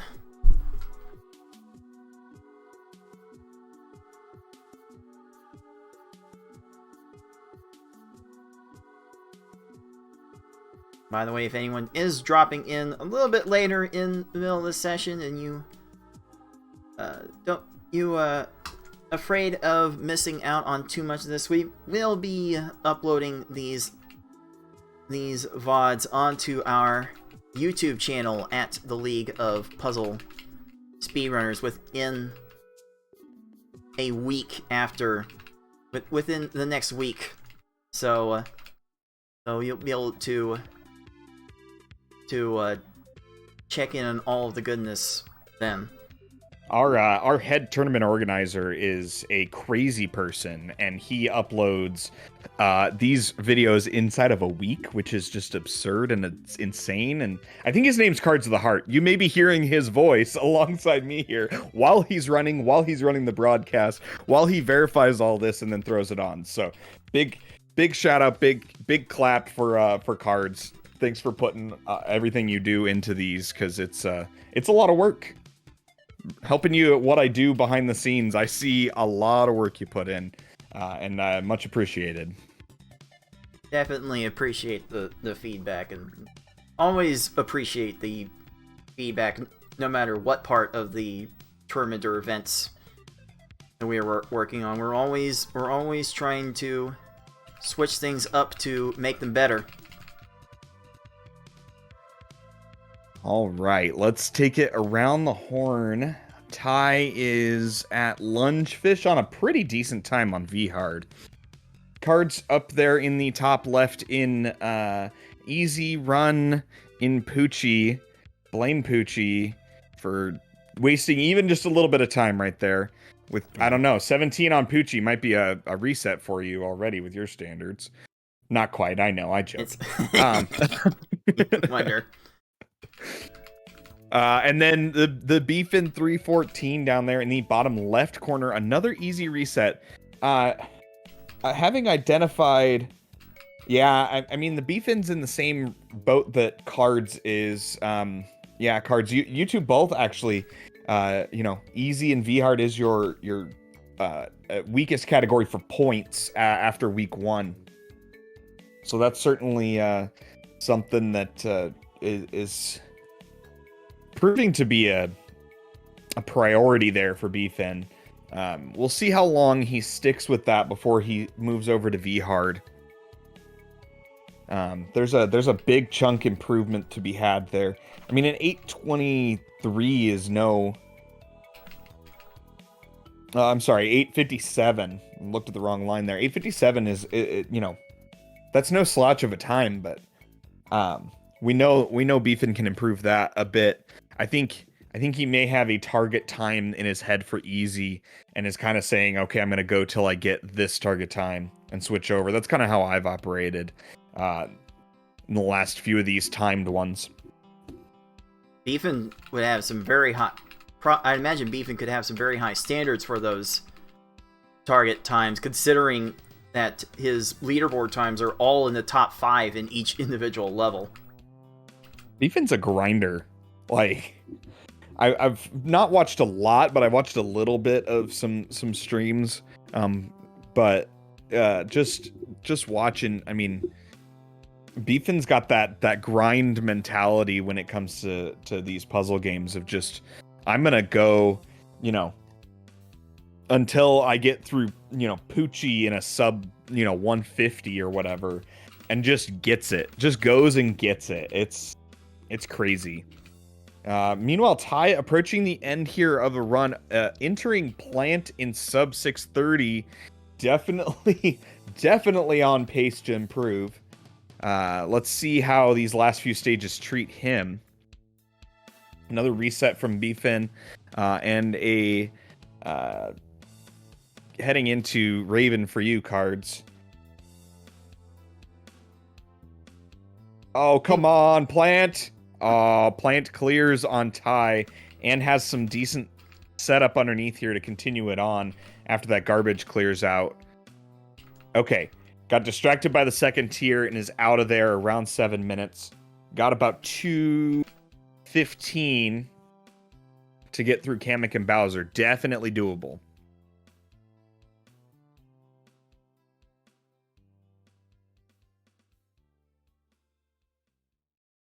Personally, I think I am content with a sub 6 easy before moving on. I'm not going to try to grind this a super great deal.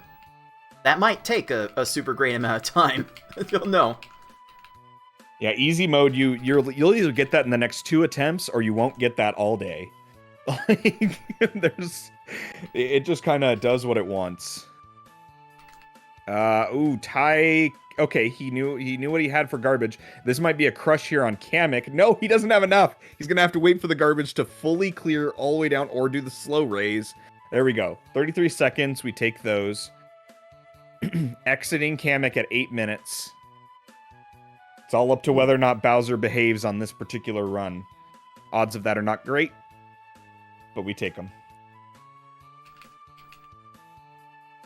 We take our Bowser lives into our hands every time we do one of these V-Hard runs.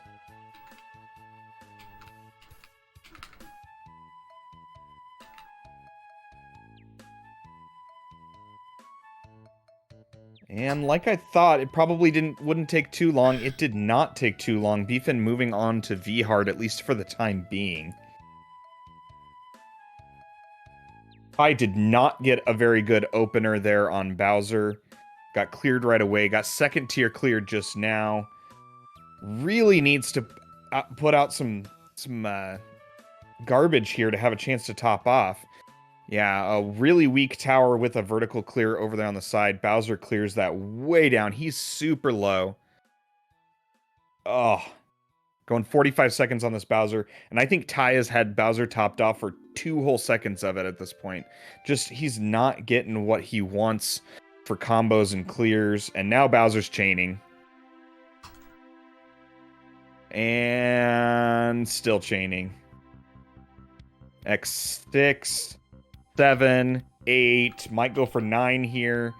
Went for an X9 chain from Bowser after having already trolled for a while. The down stack, yep, Ty's just he hit where he hit where his time was. Wasn't going to keep going at all. There's the reset. He's thinking about what he's going to do here. Ty, I think he might want a quick break from V-Hard.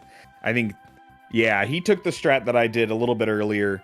Just work on one of your other categories real quick. He might only do a run or two.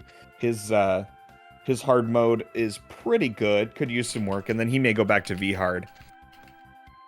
Cards you reset again there on easy.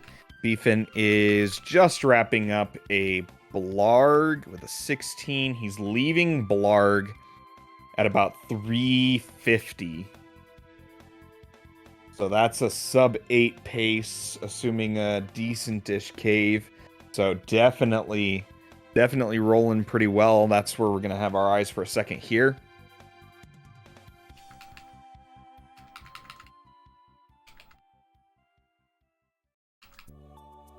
All right, let's take a look. Nice 8 follow. That's going to be chain from Lungefish. That jerk. But the down stack will do it. 24, we take those.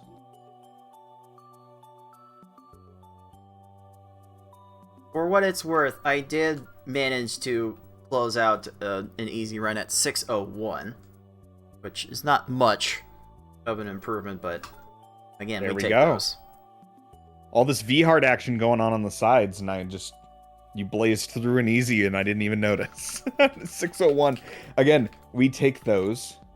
Little improvement. For all intents and purposes, you are locked in at least third. The question just becomes, do you have enough of a buffer if FFR goes off? I'm sorry. I probably should say when FFR goes off. There's not really an if with him. Probably not. Probably not. All right. Not the best Raven from Beefin, a 35 second, but he is leaving sub 530 into cave is not bad at all. I getting Poochie on hard mode here.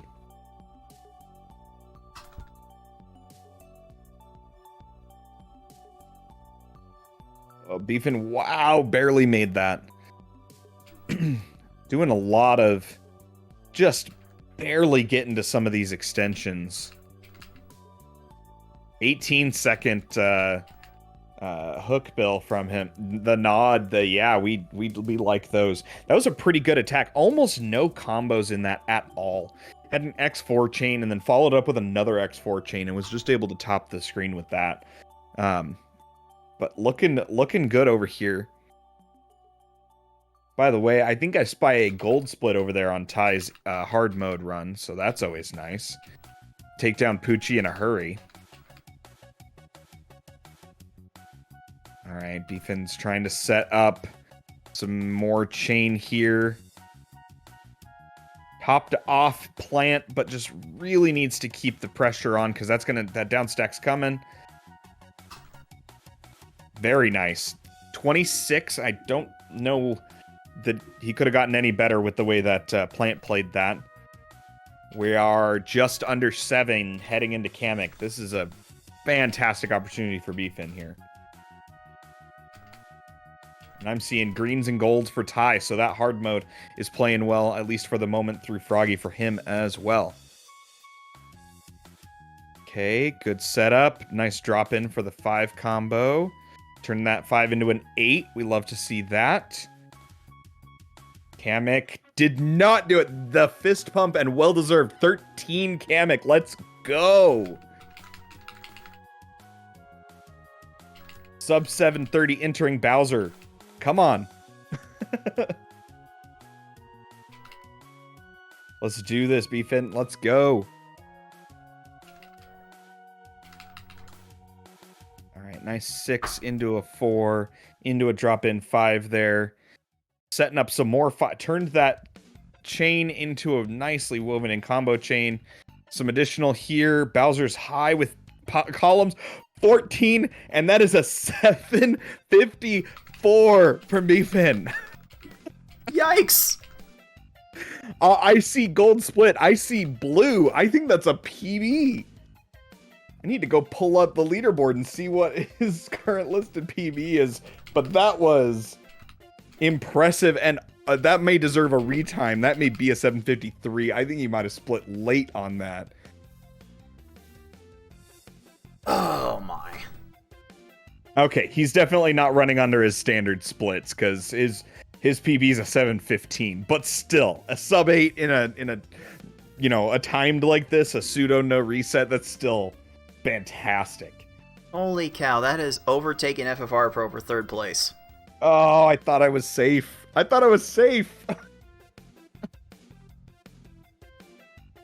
Oh my goodness, I was so wrong. Sub 8, like, wow. Wow. Barely overtook him. Look at that current, clustering there, and Beefin just like jumped right above. He leapfrogged 3 people there, put himself into 3rd place. That is wow.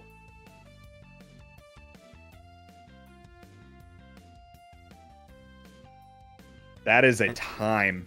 That is a time. Quick switch back over to easy. He's going to see if he can put some space between him and FFR and lock up that third seed. That's insanity. All right. Not all greens anymore at this point for Ty. Seeing some red on his splits, but still going into Piranha sub 530. That's still blazing fast here on hard mode. He's looking to improve on a 748. So let's see.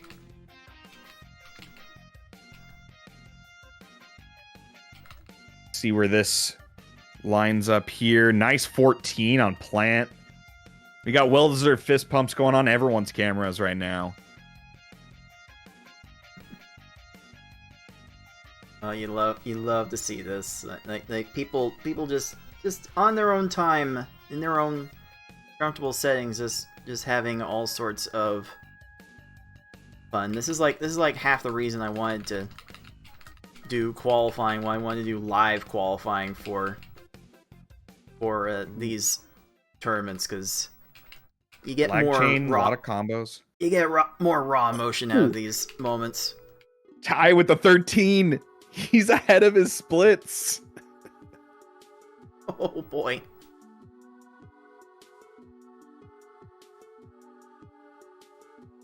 There are only 2 people right now who have sub 7 hard times. Ty might be the third. I mean, I don't think 717 is his PB. He's got a real shot at it right here. Okay, chain, high Bowser, stack 11 Bowser. 651. I'm sure he split 6 milliseconds late. That is a 652 at the slowest. Yeah, that puts him at 6th on the leaderboard, and I'm not talking for this qualifier. I'm talking the overall leaderboard. Wow. Let's go. Ty said, V-Hard's not treating me well. Let's just go to hard mode and wreck it. Let's just do that. Wow. Well, well, yeah, that's gonna move him up that board a bunch. That's gonna put a dent in his score. Ooh, he's only 0.2 of an overall point behind 6. This just got really interesting there in the bottom half of gold bracket, which I didn't think I would be in, but Beefin's here and he's making himself known, and Ty's working his way up. This is yikes.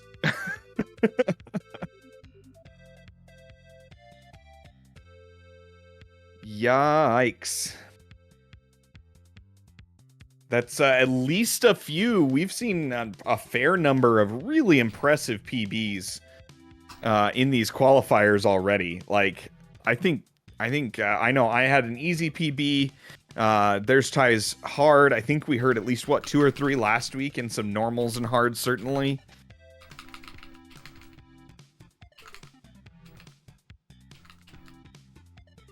Nice thing about these qualifying sessions is it's about the fastest time you can do. Makes it as close to actual, pseudo PB grinding as we can do without, having hours of it. And people have delivered. Certainly. All right, Ty taking a look at his board here. His least number of points is definitely from V-Hard. Next least is easy. Curious which way he's gonna go. He's gonna go V-Hard. He accidentally went regular hard. Fix your L button right there, and he'll be right back on that. Easy through stage 4. Beefin is got a pretty good time going here. Through Wiggler.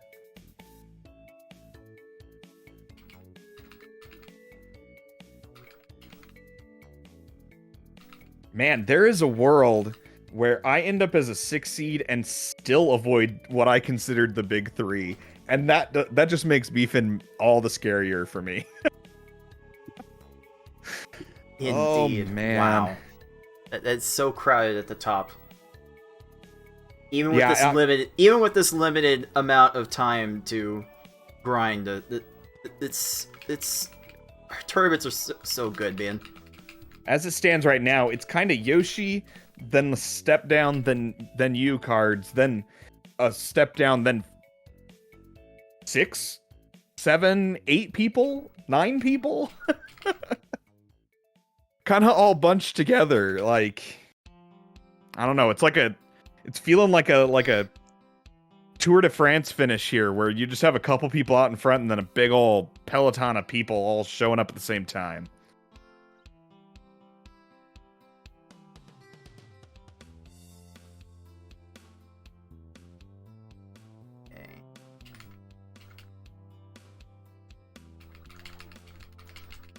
Yeah, pointed out right now, the gap between 8th, so in the gold, and 9th in silver right now is kind of the biggest gap in the middle of those points.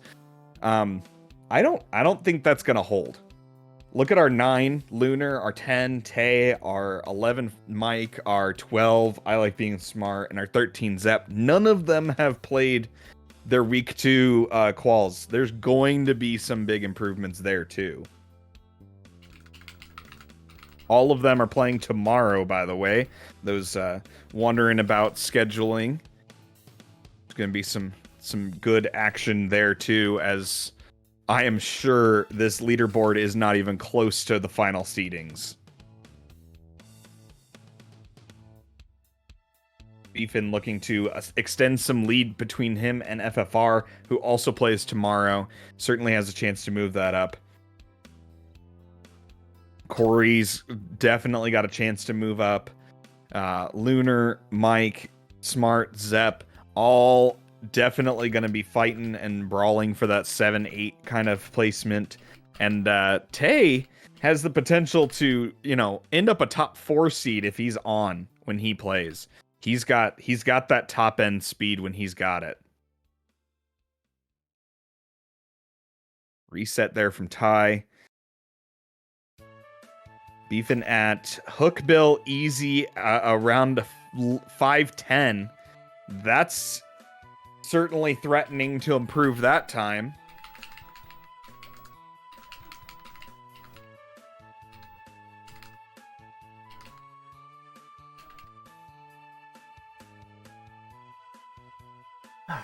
Okay, one line short.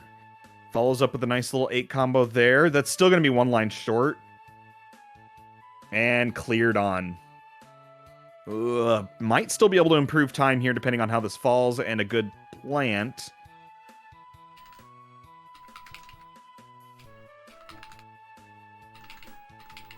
All right. Little thumbs up there from Beefin. This has still got a chance.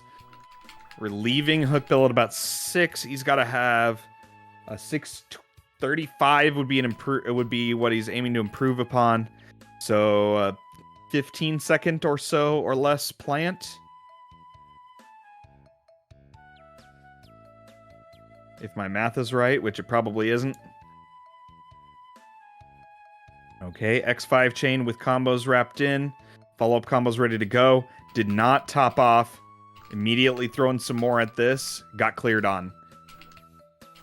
And just instant reset. Plant hit the clear. Bye. I'm out of here. I starting a fresh V hard. The Beefin down there in the bottom left corner doing a fresh easy mode. Cards the heart top left going with a fresh, I believe, V hard as well. It is hard. Oh, actually. Pink hard. Okay, needed to see that Indeed. screen transition there between stages to be sure.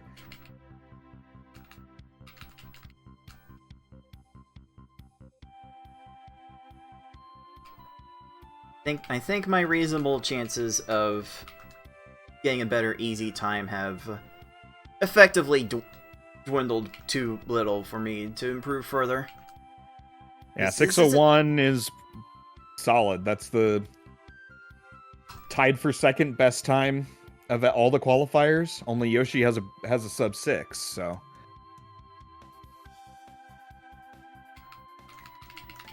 It's not. I mean, your hard, the amount of available improvement for you on hard mode's pretty thin too. It becomes harder V hard at this point though. Ty really looking to improve. If he can get at least a low 9, if he could sub 9, he would move. He would move in front of 6, certainly. He may not even need that much. He only needs probably a 905 if my rough math works to scoot in front of 6 for the 6th seed. All will be wrong in the world because 6 deserves the 6th seed, but that's the way it goes.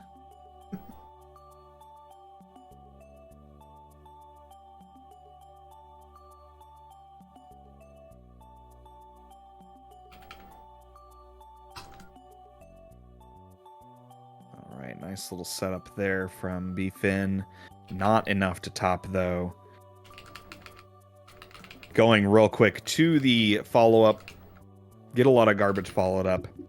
A pretty alright time from Ty going here on this V-Hard. Exited Wiggler in a sub 3, but only just. So certainly that's right around a 9-minute pace, which is what he needs.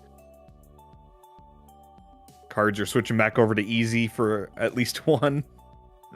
I'm taking another look at the points I can make up, and now I'm not sure anymore.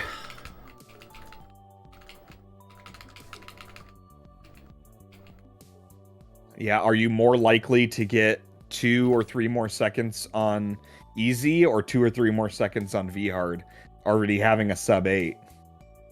I'm not counting on V-Hard being improvable for me at all. Like, it can take me 2 hours to get another sub 8. Or it could take like 2 attempts. That's too big a variance for me to risk it right now. Yeah, squeeze out a couple more points in easy seems to be what you've got left for good improvement, unless you want to try and get ahead of Yoshi on normal. You two are tied currently with the 6:10 on normal time. I don't know how much improvement would be available for you there either, unfortunately. You've got some good times across the board. Right, 6 chain with the cutoff there. Didn't quite catch Lungefish on the raise for Ty, and needed 3 more lines on that. Some decent follow-up combos might be enough. It is, okay. All right, exiting Lungefish at about 5 minutes. Ty's on roughly pace for a 9-minute, which is about where he needs to be. V-Fin is on Blarg at about 3:20, so that this has a chance to be able to get another shot at an improved easy time there. And everyone, please excuse Amazon for wanting their money and putting cards on a ad break. Okay, there he's back. Ah, that's fun. That's just fun.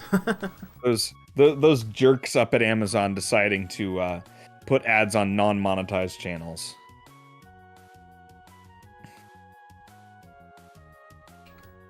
All right. Okay, finishing up Raven. Gonna be right at about 6 minutes going into Cave. That's the benchmark he kind of needs to be at. Ty riding this as he probably should. We're at about 20 minutes left for all 3 runners. 20 minutes each. Cards, have you gotten warnings out to the runners? They're due for one in a few minutes. Okay. Just trying to help you remember while your brain's on the puzzling. All right, Lungefish. We're at about 4:30. B-Fin's got a chance here. Oh no, Ty took a loss to Hook Bill. Come on. Or as he likes to call it, Huckbill. That darn Koopa getting again. Okay. Nice total stack. That Raven has got a lot of stop time there on that easy mode for Beefin. Okay, he's going to leave it about 510 out of Raven. Definitely has a shot here. Ty's chances of improving his time on this right here with the death are really dwindling. Let's see if he gets good enough stages to be able to eke out a few more points. Or if he takes the reset here. He's got a little bit of time, but with V-Hard, you're not guaranteed to get another good shot with about 15 minutes to go. Okay, 18-second hook bill for Beefin here. Sub 620 might be on the table here, depending on how plant goes.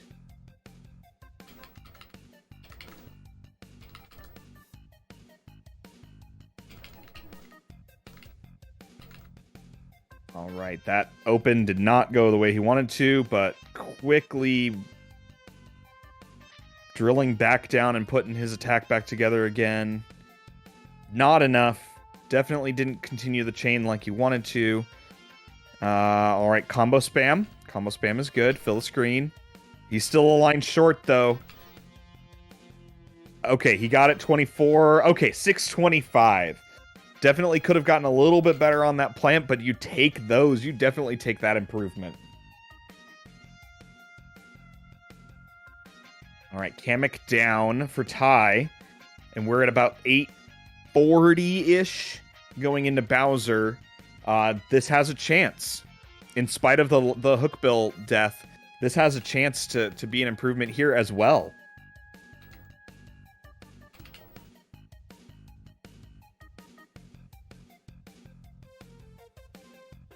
All right, there's a nice 4 chain with a combo. He cut that early. Let's see if the quick kill works out on Bowser. Bowser's chaining. Bowser with an X4 chain and a fast down stack, and Ty did not have enough in there to handle that kind of aggressive down stack. Ty with a quick cutoff, seeing high Bowser columns, just needed to have more follow-up in the hopper to be able to take that down. This is a maybe here, but Bowser might be able to get to... Bowser has a couple incidental chains and continues that chain pretty aggressively. And there we go. Ty is well past his best time at this point. There we go. Realizes he's done for and takes that out of there. I will go ahead and count Beefin's easy time at a 624. That will build a little more separation from FFR. Not too much. And looking at the board, Beefin's got the same idea that I think all of us do. Maybe easy mode, or maybe normal mode. But essentially, easy mode's where the best chance for more points is for him. So he's heading over that direction. Ty's going to go easy mode as well. There's a good chance for some points there. I wonder if he's going to do maybe 1 or 2 and then try and get one last shot at a V-hard in there. Or if he's going to go hard on or go go all easy, try and get that improvement. Nice little 4 chain with combos, but almost instant clear there from Wiggler on Beefin. Ty has missed a lot of his swap-ins. I've been watching his cursor kind of... He does what he thinks he wants, and the cursor just didn't quite get it, and he's having to do 4 or 5 button presses to get back to where he wanted. He's still getting some good times here on the front end of easy, but I think his timing might just be a bit off today from what we know he can do, and maybe that's just affecting him enough that he's not able to get some of these down. Beefin with some really nice lag chain weave-in combos there. And again, the unlucky clear. Froggy just refusing to let that just end it like it should have.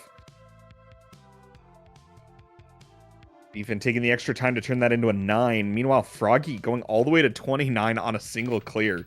Like, what do you do? What can you do about that?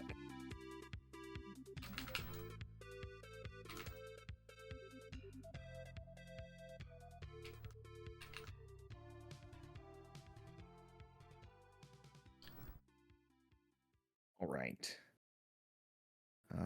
Okay, that setup for Ty turned into a 7 combo. Not optimal, but it can do the job. Let all that combo garbage fall. There we go. Come on, game. Give Ty a break here.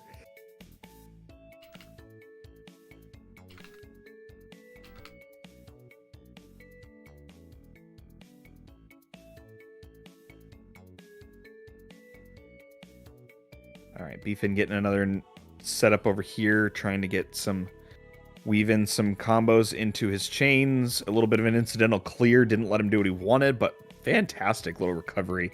Get that 6 combo weaved in there. And again, that's the 3 out of the last 4 stages for Beefin. He's dropped the full amount on a easy opponent and just gotten insta-cleared. Like, you hate to see it. That is what makes easy maybe the most frustrating to optimize, especially in a limited setting, because most of these players are going to be dropping their attacks right when the CPU is making a match on their top line. So the timing is so difficult to try and avoid that. It's just not reasonable for a lot of people to pull off. Yeah, and actually, I think part of that is, I mean, historically, easy has been a nicer category to me than to other people. I'll put it that way. And I think part of that is because I make, let's call it dumb moves sometimes, where I just go way too aggressive and drop stuff too early. But it just happens to work with the, the timing on, a lot of the time with these easy AI when they get to stuff. Doesn't work every time. Doesn't work every time for anybody on this, but that's still, I mean, that was just rude from Hookbill right there on Beefin. Just a frame later with that garbage drop, and that clear wouldn't have even cleared it. Still, leaving Hookbill at around 5:38 has a time to improve yet again here. Ty is on a pretty good pace here on easy as well. Going into Raven at 4:38. Let's see what either of them can get here as far as RNG being maybe not nice, but less mean. We can hope for that, right? Not quite enough. Good quick follow-up from Beefin. Didn't have enough on that open. Turned that into a 15. Turned that into a 606. There we go. Okay. Okay, at this rate, I might have something legitimate to worry about. 10 minutes left. I don't know if Beefin's gonna have enough time, but oh boy. Your second round matchup might not be Yoshi, but definitely isn't gonna be a gimme. If it ends up being Beefin, or if FFR puts up enough points to, catch up on this. My goodness. Wowie zowie, yes. Okay. About 5:45, leaving Hookbill for Ty. He's definitely on pace to improve his easy mode as well. Let's see how Plant treats him. Meanwhile, Beefin went over to normal mode, essentially the only mode left, with some reasonable point pickups for him. All right, nice little 5 combo with another drop horizontal line 5, like those. Lighting up a 5, more combos. He does not have enough to top off, and he knows it. So he is combo spam. Let's go. 16 second. That's a 614. That is a chunk improvement there for Ty. He had a previously a 629. So that's about 15-second improvement there. Very nice. And I don't know if that's quite going to be enough. It's going to be really close. Ty and 6 are going to be within a hair's breadth of each other after that. All right, Ty, which way are you going to go? Ty's almost certainly got the most points that he can get back in V-Hard, but does he feel like he's going to get it with the amount of time he's got left? He's really only got one available reset, or one available true reset if it starts poorly.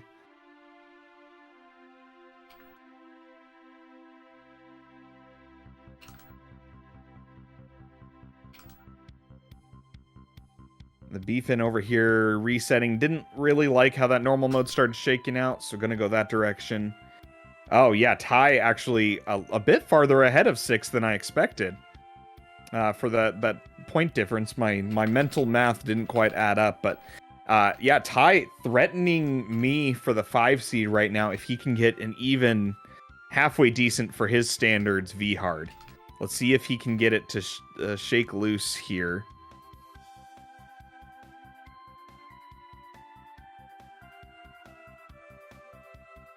Beefin would have to do something pretty extraordinary here on normal in order to catch cards, but any amount of distance between him and FFR is going to be needed. FFR certainly capable of being a 2 seed, even with the current times, so you have to assume that a great amount of space is needed just in case he goes off like he's capable of doing.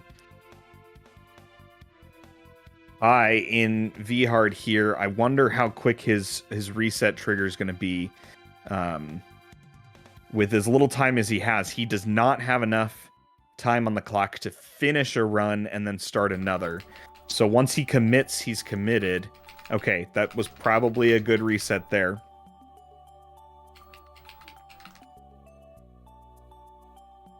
$16 for Beefin on that normal mode Lakitu. All 3 of our runs right now are in the first 3 stages. Let's see if someone can take one farther. That did not at all go the way that Ty wanted that. He doesn't have nearly enough to cover Lakitu. I think he's not gonna make it with his follow-up. He may reset this Lakitu. 21. He got to it a little quicker than I thought he might. He's got to have that in his head right now of how much time roughly he's got left to be able to restart a fresh run. Reminder, everyone, cards, his timer up there on the left, I believe you said it was a 1 minute, 1 minute less than what's actually shown there. Yep, started a tad late. So, take a minute off of that remaining time. Yeah, so we are under 7 minutes for all 3 of our runners to start their last run. Remember, it's not about finishing a run in that timer, it's about starting a run. So at any point here, and Beefin's making good advantage of this, not happy with that start, just reset it. Get one till you're happy, especially on normal mode here. Just go, go, go. Ty has done 1 reset, has not elected to do another one yet at this point, has a little bit more time if he gets hung up in the first 6 or 7 stages, but is certainly not going to be able to get all the way to cave and then go from there. That clear from Poochie is a bit ugly. And you also don't want to reset too early and leave yourself with leave a decent run on the table to try and get a better one when all you need is just all right. But at the same time, if it starts getting real ugly, you bail. So all that mental math happening, with, okay, how far into this can I get? How much time do I have left? When do I need to reset? When's my drop dead when I'm committed to this? Nice lag chain over there, set up from Ty. Gets cleared on, but it looks like he does have enough follow-up to make sure this stays topped off. Okay. About 2 minutes 40, leaving Wiggler. That certainly puts him on that sub 9 time that he would be kind of pushing for.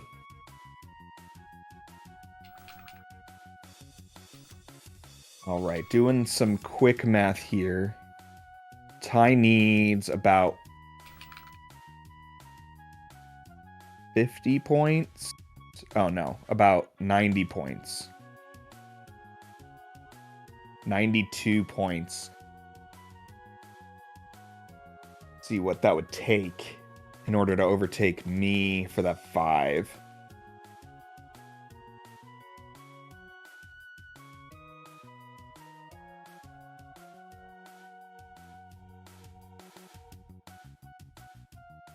Yeah, he would need about a 9 flat. 901 might do it with the rough math that I'm doing in my head here, but he needs to be right about a 9 to overtake. Though, at this point, I'm sure Ty would rather, even if he doesn't overtake me, get himself a little bit of buffer to make sure that, one of the players who hasn't gone yet doesn't completely bop him. I mean, it may be a case where Corey, Lunar, Tay, all 3 of them just go nuts and just, what looks like great times on that board right now might not anymore. So a lot of qualifier left to go for the people behind him. Ethan taking this normal run all the way into Blarg. We're about 2 minutes left for all of our runners to get another run off here. Beefin, I think, liked this one enough. Might be committed here, might do a reset. I would not put it past Beefin to do a last-second reset and just get one last run in if this run is even a little bit out of alignment for what he wants. All right, at 35 seconds on this lunge fish. Okay, 36-second finish up. Really riding the edge for what is viable here. Got to be under 6 minutes leaving Raven to really have much of a chance at that 9 minute for Ty. Cards rocking a few last minute chances at easy here. Trying to keep some space between him and Beefin and potentially even FFR. All right, Raven, go down. Let that pillar kill you. Come on, Raven. Oh, and Ty definitely does not have enough here. Another full chain. That's the worst. Okay, that'll eventually do it. Okay, he's still sub 6 leaving Raven. Not a great Raven, but he's just sub 6. He's in range.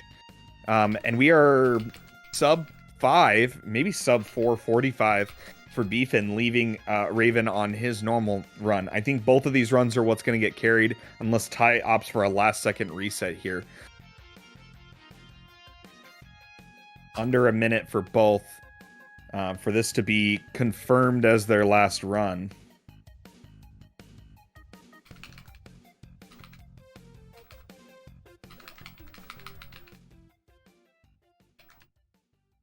"17-second hook bill from Ty. Very nice. That's what he needed. Definitely not even close to enough to top off hook bill over on Beefin's side.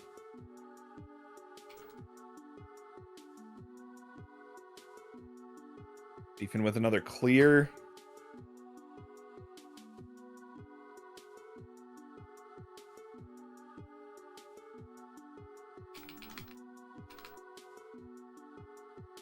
I don't see any last-second attempts from either of our other players to get a new run in, so there should be no problem counting whatever last attempt they get here. All right, last run from both. I think, based on my timer ambiguity, I can go ahead and count this as my last attempt here. I think that's going to be the most equitable way I can discern how much time I have left. So, here we go.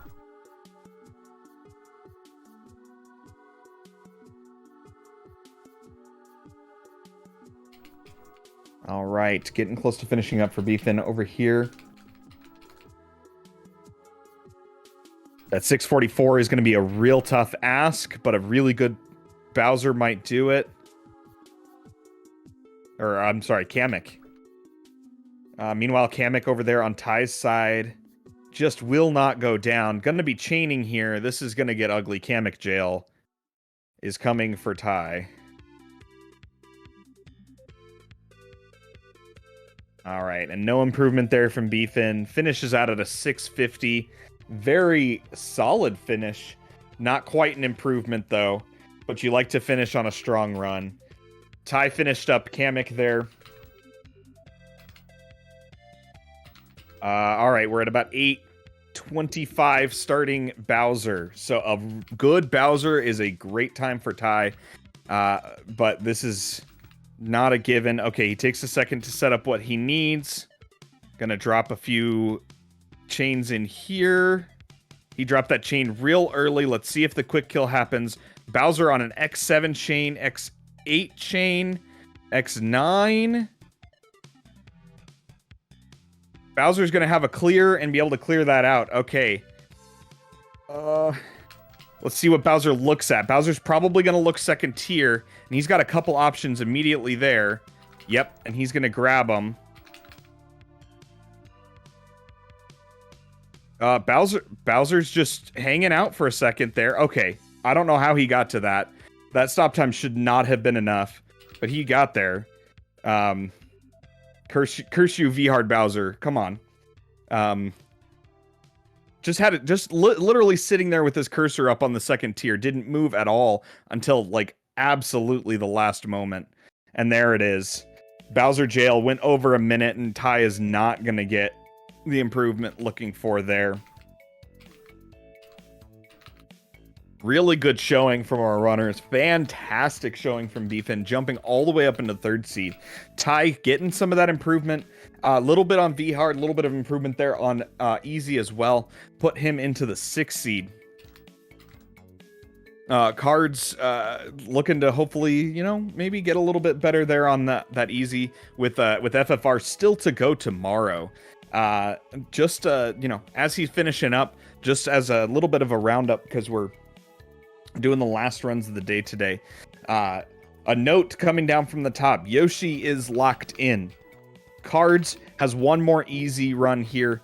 He did improve a little bit earlier in this, but one more easy run to potentially build his buffer in for the rest. The Beefin, we just saw him leapfrog his way into 3rd place. FFR Pro plays tomorrow. Is going to be gunning for getting that 3rd seed back. And who knows? He's capable of gunning for cards in that 2nd seed as well. I played earlier. Ty just finished and got himself up into the 6th seed. As mentioned, getting that 8th spot is dangerous with so many people left to go. And certainly you don't want to finish there either, with Yoshi being the prize in the first round. 6 played with me earlier today at the same time. He is holding steady there at 7th. Not as that 90.56 is not as secure as it kind of felt looking at the leaderboard coming into this weekend, but certainly still stands a great chance to hold on. Corey plays tomorrow. Lunar plays tomorrow. Tay plays tomorrow. Fortnite Mike plays tomorrow. I Like Being Smart plays tomorrow. Zeplander plays tomorrow, and hopefully Fudu plays tomorrow. Like, everybody down in the scrum to qualify in those last few slots still is yet to play tomorrow. So a lot of relative positioning is decided, but a fair amount of who's going into what bracket is definitely not. Anybody from that you see on that screen from 8 to 13 could end up in the gold bracket, and probably at least one of them will. A few of them might. I mean, Tay could certainly jump into the top 4 if he's got his A game and I guess A controller game, since that's his real constant fight when it comes to Tetris Attack. Lunar absolutely could pop off. Looking at the individual scores, Lunar is got only an 833 in hard mode. That is definitely improvable, and that would be a lot of points if Lunar could put up, a 745 or so. That would certainly rock it. that positioning up the board. Yeah, lot of action that could happen with any one of the improvements tomorrow, and I mean, heck, we saw a couple PBs just today, so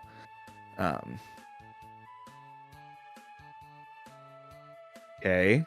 I gotta tell you, I am definitely proud of what we've seen from this session. Like even with all this limited time, people are getting improvements and blowing expectations away, and it's just gonna make it so much more interesting to look at what is going to be on the docket for tomorrow. This unfortunately for this easy run, I had too many foes get garbage clears on me, so that one was not meant to be, but so many good things have happened just from today, and we've still got 8 more people poised to change their fate tomorrow. So let's cut off the music here. Let's take an expanded look at our qualifying board, and now that you're here, TA, like from what you've seen today and thus far, like what has impressed you the most about how this qualifying process has gone? I did not expect the scores to be as good as they have been in 2 1-hour sessions. Like, I didn't expect my scores to be as good as they have been, honestly. So that's part of it. But I mean, look at how many people have put up like a sub 615 over there in easy, a mode that a lot of people kind of have to, grind a bunch to get the times that they want. I mean, look at last year's Tetris Attack tournament. We had everybody seem to get like a 625 through a 640 almost every single run, right? And then we have how many sub 615s? Like, look, Lunar's all the way down there sitting in the 9 seed with a 612. Like, some of these times are crazy, but I mean, you look down every category. I think really what it's boiled down to is who can have 3 pretty good times and a 4th one that's not just an anchor on them, right? So it's kind of like the big version of what Tayman always says about each one of these games: avoid the bad stage. Well, I think that's kind of what it's shaking out to be here, is everybody kind of has one time that they're like really popped off, 2 times that are pretty good, and they just got to make sure that lowest time isn't really dragging them down. And to your point earlier in the broadcast, we're not weighting V hard like it used to be. So people who have good proficiency at easy and normal are really being helped with that, and heck, hard as well.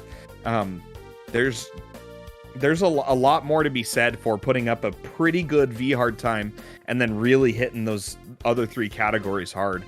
And then, looking at the people who haven't run yet, there is a lot of points on the board for a lot of runners who can go grab them with the skills to be able to go grab them in a couple no resets.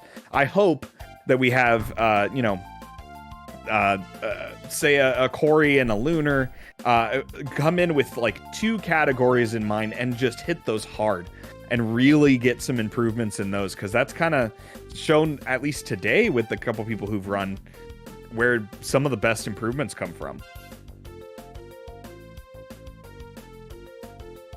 Yeah, tomorrow should be filled with quite the crazy scenarios that could pop up. Like as was pointed out earlier, the gulf between 8 and 9 is kind of huge at the moment, but with Tayman looming there, with the peaks we've seen from Fortnite Mike, with what Zeplander has shown to be able to do in just V hard, there's still enough people looming in the bottom half of our leaderboard that the likes of Corey and maybe Six and maybe Ty to some extent still has a little bit to worry about going into this final day of qualifying that we will be bringing you here live tomorrow on twitch.tv/Puzzle Speedrun. Let's take a look at who is going to be playing tomorrow and when. My goodness. It's fairly stacked. So many of the bottom seeds are here. And then we have FFR Pro leading off the first session tomorrow, along with Fortnite Mike, I Like Being Smart, and Zeplander. 3 of those players will definitely have some stuff to play for, and I'm sure FFR will want to try and avoid a round 2 Yoshi matchup, so he's got quite a bit to play for as well. And then in the second slot at 3:30 Eastern, Corey, Lunar, Tayman gonna be trying their darndest to get into that top 8, and hopefully Fudu finds his cart and gets his first runs going to get some runs on the board. There's so much to look forward to tomorrow. TA, what are you looking forward to the most? All right, there's going to be some jockeying for position during that first session. I mean, Fortnite Mike, I Like Being Smart, and Zeplander, all 3 of them have the potential to catch Corey, to catch 6. If they get on fire, they can catch Ty and me. I don't feel safe up there in the 5 seed. Let's say that. But all that said, that second session is gonna be fire. Like, Corey currently in the 8, Lunar currently in the 9, Tay currently in the 10. I can see that when at the time they start, I can see them being 9, 10, 11. With someone behind them leapfrogging them. And the 3 of them in a all out scrum to get the last couple spots. Like that hour right there, like, we are not gonna know the final gold bracket until like the very last minute with those 3 running at that back one. Like, you could not ask for a better situation of who ended up in that final timing. Like, I don't know how much of that was you, the schedule maker, just like with your crystal ball knowing, and how much of that was availability and good fortune from the puzzle gods. But like, that session is going to be insanity. Indeed, it will. I may have tried to intentionally put the bottom half of our leaderboard into the Sunday session by design, but yeah, I'm not gonna have a great prediction for what is going to happen tomorrow. So you guys just tune in and find out how it's all going to go down. But we had quite the session for today, and that is going to do it for us here at the League of Puzzle Speedrunners. For Tetris Attacker and everyone else, this has been Cards of the Heart. Until next time, everyone, happy puzzling.